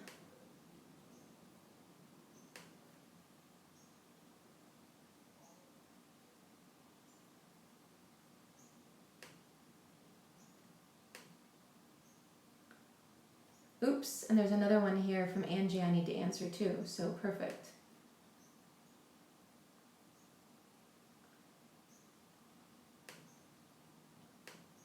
Okay. Okay, so here is the question. I definitely have food and body image struggles, but I also struggle with marijuana and alcohol as well. Sorry, I have this I'm using two computers and this one still has the stripe down the middle. So hold on. I have habitually smoked for 8 years and it's become a big part of my life. A lot of times I feel embarrassed and guilty for smoking, especially now that I'm a mother. Oh, and I just realized that I think I forgot to mention at the end of the video today about what to do if you feel anxious about giving up your habits. So this is perfect. My question is, do you think that as I work through my issues with food and begin to truly love myself, that I will begin to able to tackle the smoking? How did it happen for you? Do you tackle food issues first and then drugs and alcohol down the road? Or through the inner work, did all the bad habits just seem to fall away eventually? The idea of changing my bad habits at once makes me feel stressed. Also, I'm not sure if I could fully quit or if I really want to. I processed my emotions of guilt yesterday after smoking and it helped me feel better. Okay, so I completely understand. I didn't smoke a lot of pot back in the day, but I smoked cigarettes a ton, and I did drugs like cocaine and ecstasy. I did smoke pot when I was in high school and college, but that really wasn't my drug of choice. But I understand. It's just I did not like the cocaine and the smoking in my life, and I really wanted to shift out of those things, and I was embarrassed about them. So I get that, and I understand how you feel as well. And yeah, first I want to say this: you are feeling anxious about having to give it up, and that's because you depend on it right now, right? Like, this is your way of feeling good right now. This is what you do to feel good. And so the idea of letting it go is making you feel stressed. And I was like that when I thought about quitting to smoke, because when I was going through my divorce, I was smoking crazy, like 1 to 2 packs a day. And it was a way for me to manage my stress. And when I would think about quitting, it would stress me out. So I just kind of gave myself a pass back then. And I just and I want to say this to anybody who is starting to feel anxious about giving up, whether it's binging or smoking or alcohol or pot or whatever it is. If you're feeling anxious about giving up that thing, put yourself a choice. Tell yourself you do not have to give it up until you feel ready to do so. You're at choice. You don't have to give it up yet. You are not ready yet, and that's okay. And that will take the resistance away. As soon as I did that for myself, the resistance started to fade, because then I was always trying to force myself to quit, and that always felt so icky, right? So put yourself at choice and tell yourself you're doing the inner work that you need to, and that you will get to this when you get to it, and that you don't have to quit anything until you're ready. You're at choice. You're at choice, you're at choice. In fact, when I used to take breaks, I've told the story before, but when I used to take breaks and go smoke during work, I used to run this really great story through my head about how it was okay that I was smoking right now. It doesn't matter.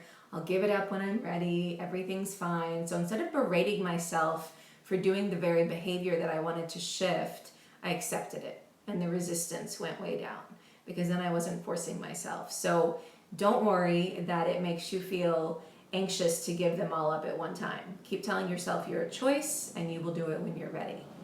Now, in terms of what do you tackle first, you don't have to really choose one. Honestly, if you keep doing the course and you keep doing the inner work and you keep supporting yourself and you keep pulling back these layers one at a time, you'll find that you'll naturally be inspired to what you want to try and shift next. Or you'll find that things will naturally start to fade away as you start to feel better and as you start to support yourself mentally, emotionally, and physically as well. Like, you'll naturally find that you're just not reaching for these things as much as you did before. And when we get to part 2, to module 2, and you'll find that you're stuck at some things, then I'll direct you towards what to work on next and to really choose where you want to be next, right? Because you get to choose. There isn't one right way or wrong way, and you don't have to do, okay, food first, then smoking, then alcohol.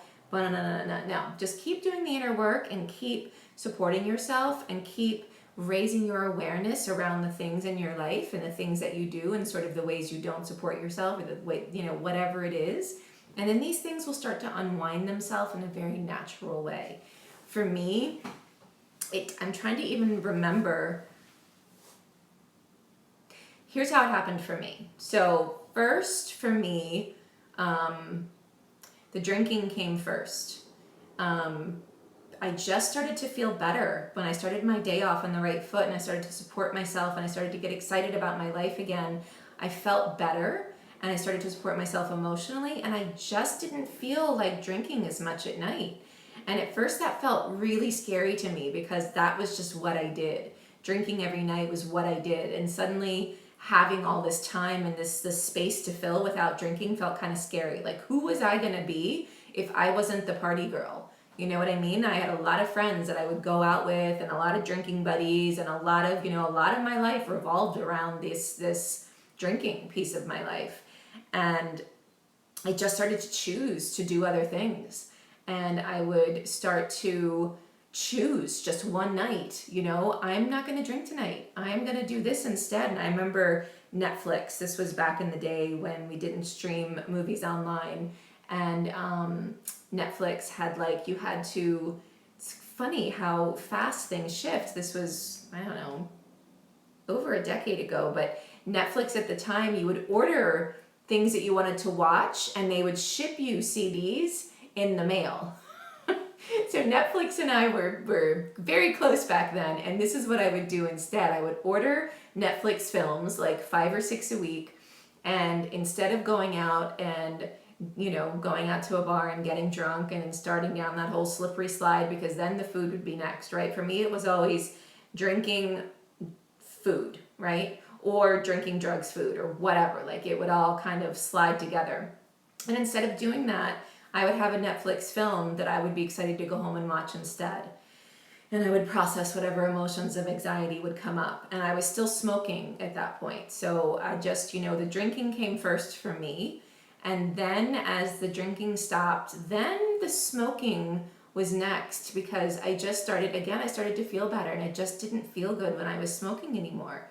And so I just cut back and I cut back and I cut back. And then the food started to shift at the same time, because again, as I started to feel better, I started to treat myself better. I wasn't hungover every day. I wasn't treating myself poorly every day. Starting to choose better for me foods and starting to cook for myself felt like the next natural step. So that's how it happened for me. And then the drugs were actually right after I left, right after my first marriage came to an end. The drugs I stopped, the cocaine and the ecstasy, I just made the choice when I left not to do those anymore. So then I was left with the drinking and the smoking. And the drugs, those harder drugs, I just stopped one day. I said enough. I think it's like I decided if that marriage was coming to an end, I had to stop those things. I had to stop doing that to myself. But the drinking and the smoking and the food went on for a while. But again, it was more like drinking was first for me, then smoking and food sort of happened together. But does this make sense? But as you continue to do the inner work, don't shame yourself for the behaviors that you're still doing, and don't force yourself to give them up if it feels too scary to do so. And the smoking for you, the pot smoking, you will absolutely find that you no longer want it as you continue down this path. I can already feel it. It's what you know, right? It's what you know, and so it feels really scary to let it go. But there's such a part of you that wants to give it up.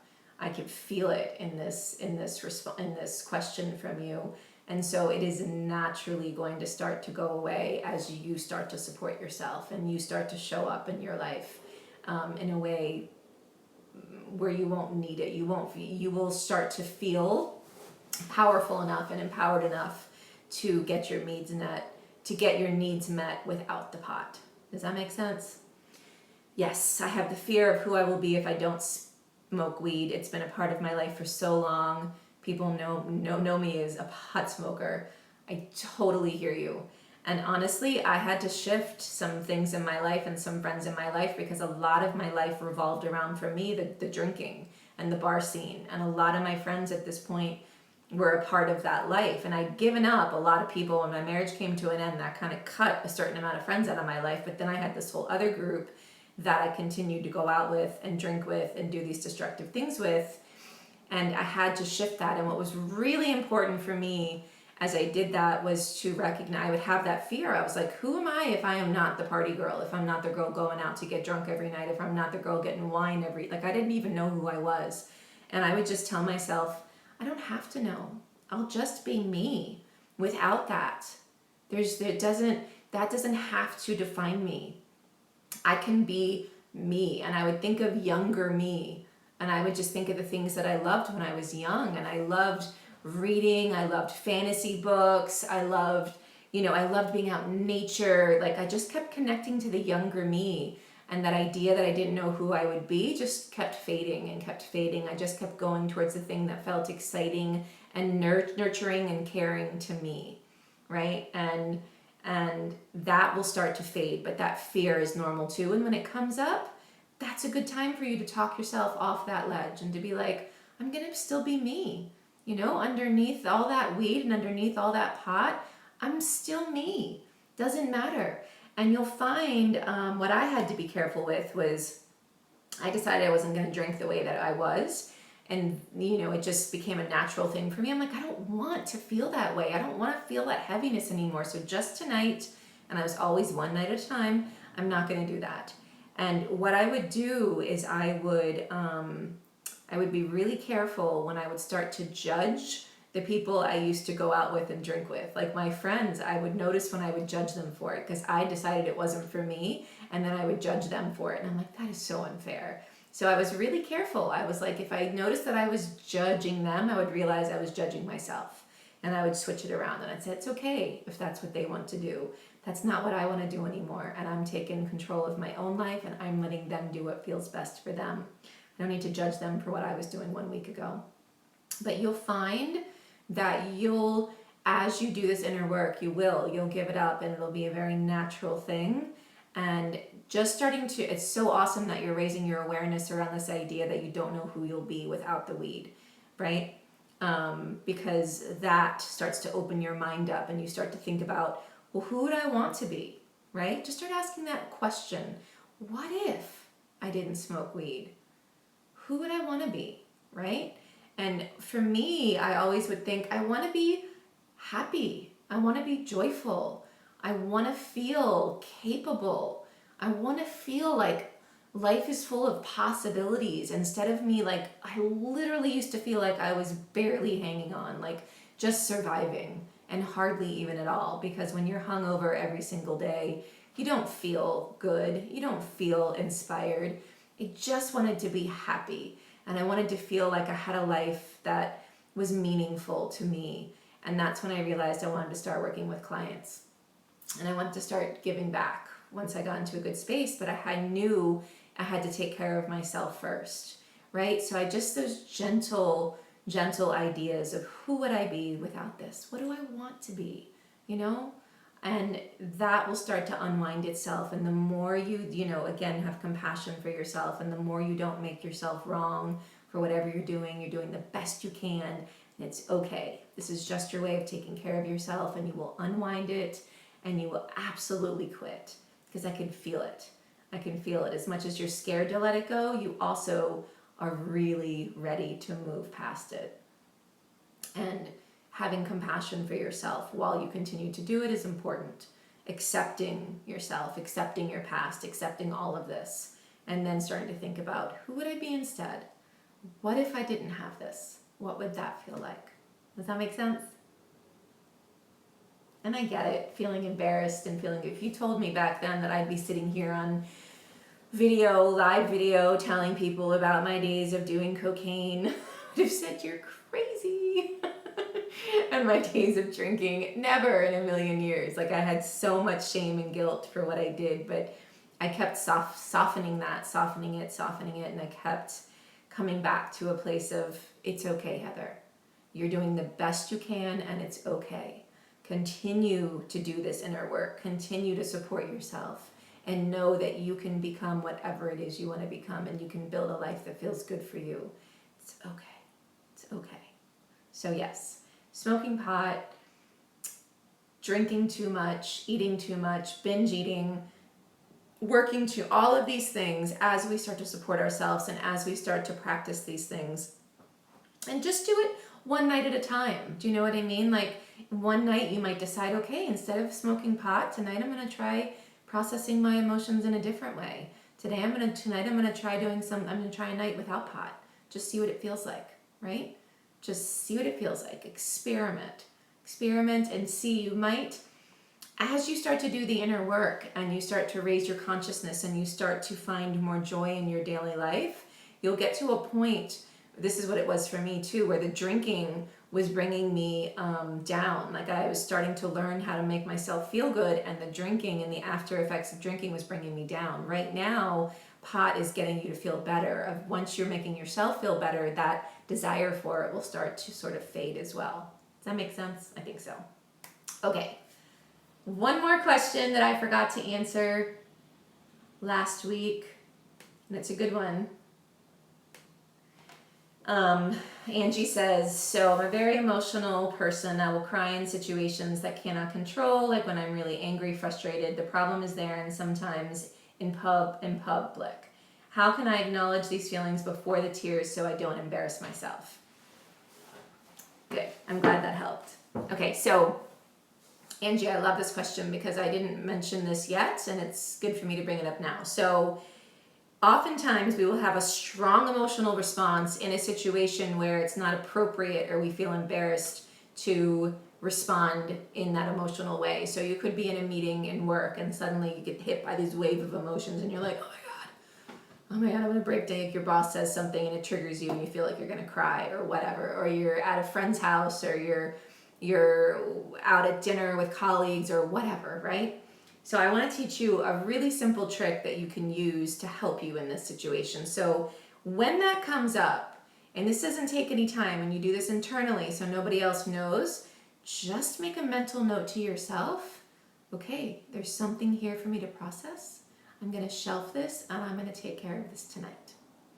This will give you the freedom to continue on with your day without being stuck in those, but just by saying that one thing and by saying to yourself, I'm going to process these emotions later today when I have time, you'll immediately be able to get yourself back into check because you're taking care of yourself in that moment, then and there, and you're setting up a plan, sort of giving yourself a way to take care of it down the road.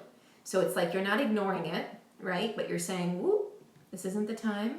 It's okay. These emotions are acceptable. Nothing wrong with this. I am going to process these emotions later on tonight when I get home. And then you breathe. Bring yourself back to the present. And it's like you're setting up the intention to do it later on, and so you're free from it. Right in that moment, right there, right? And that is so much better than stuffing it down and ignoring it, because then you'll eat that later on, or you'll drink that later on, or you'll smoke that later on, right? If you just set the intention to process it when the moment's right. So maybe you go to the restroom and then you do it, or maybe you wait till you get home that night where you really have the time because you really know you're going to be crying for a few minutes or whatever. Set yourself up to process it later on in the moment when it comes up, and you'll start to notice that you're able to get yourself present, and out of that emotional experience, You're not ignoring them. You're not stuffing them down. You're just giving yourself a way to be in the moment that you're in now and not allow this to overwhelm you in a way that's going to make you feel embarrassed or make you feel shameful or make more emotions are going to be uncomfortable, right? It's self-care because you're going to process them later on. And then later on, set a reminder or a note to yourself in your phone or whatever. Remember what happened in the meeting today, like just a note, feeling this from the meeting, and then you'll be able to pull them back up and process them in the way that feels right for you. So important. Just that one, oh good, Gina, I'm glad that makes sense to you. Just that 1 second of, okay, there's something big here for me. I feel really emotional. That's okay. These emotions are totally acceptable. I'm gonna process these later tonight.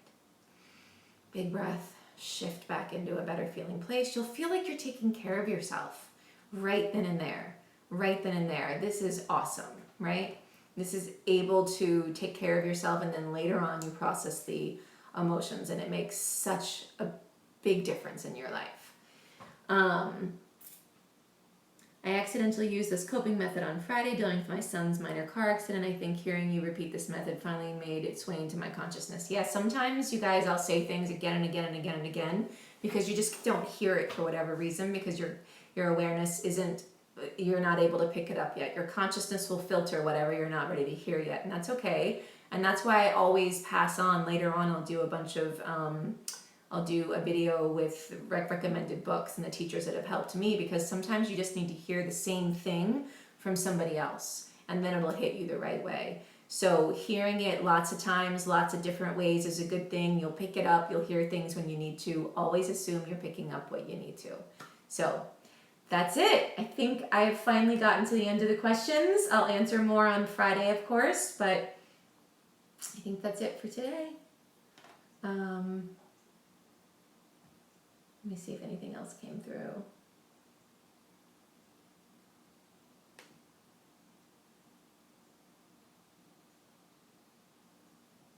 Okay, nope, nothing else came through. Okay, you guys, thank you so much for being here, and I will see you on Wednesday. All right.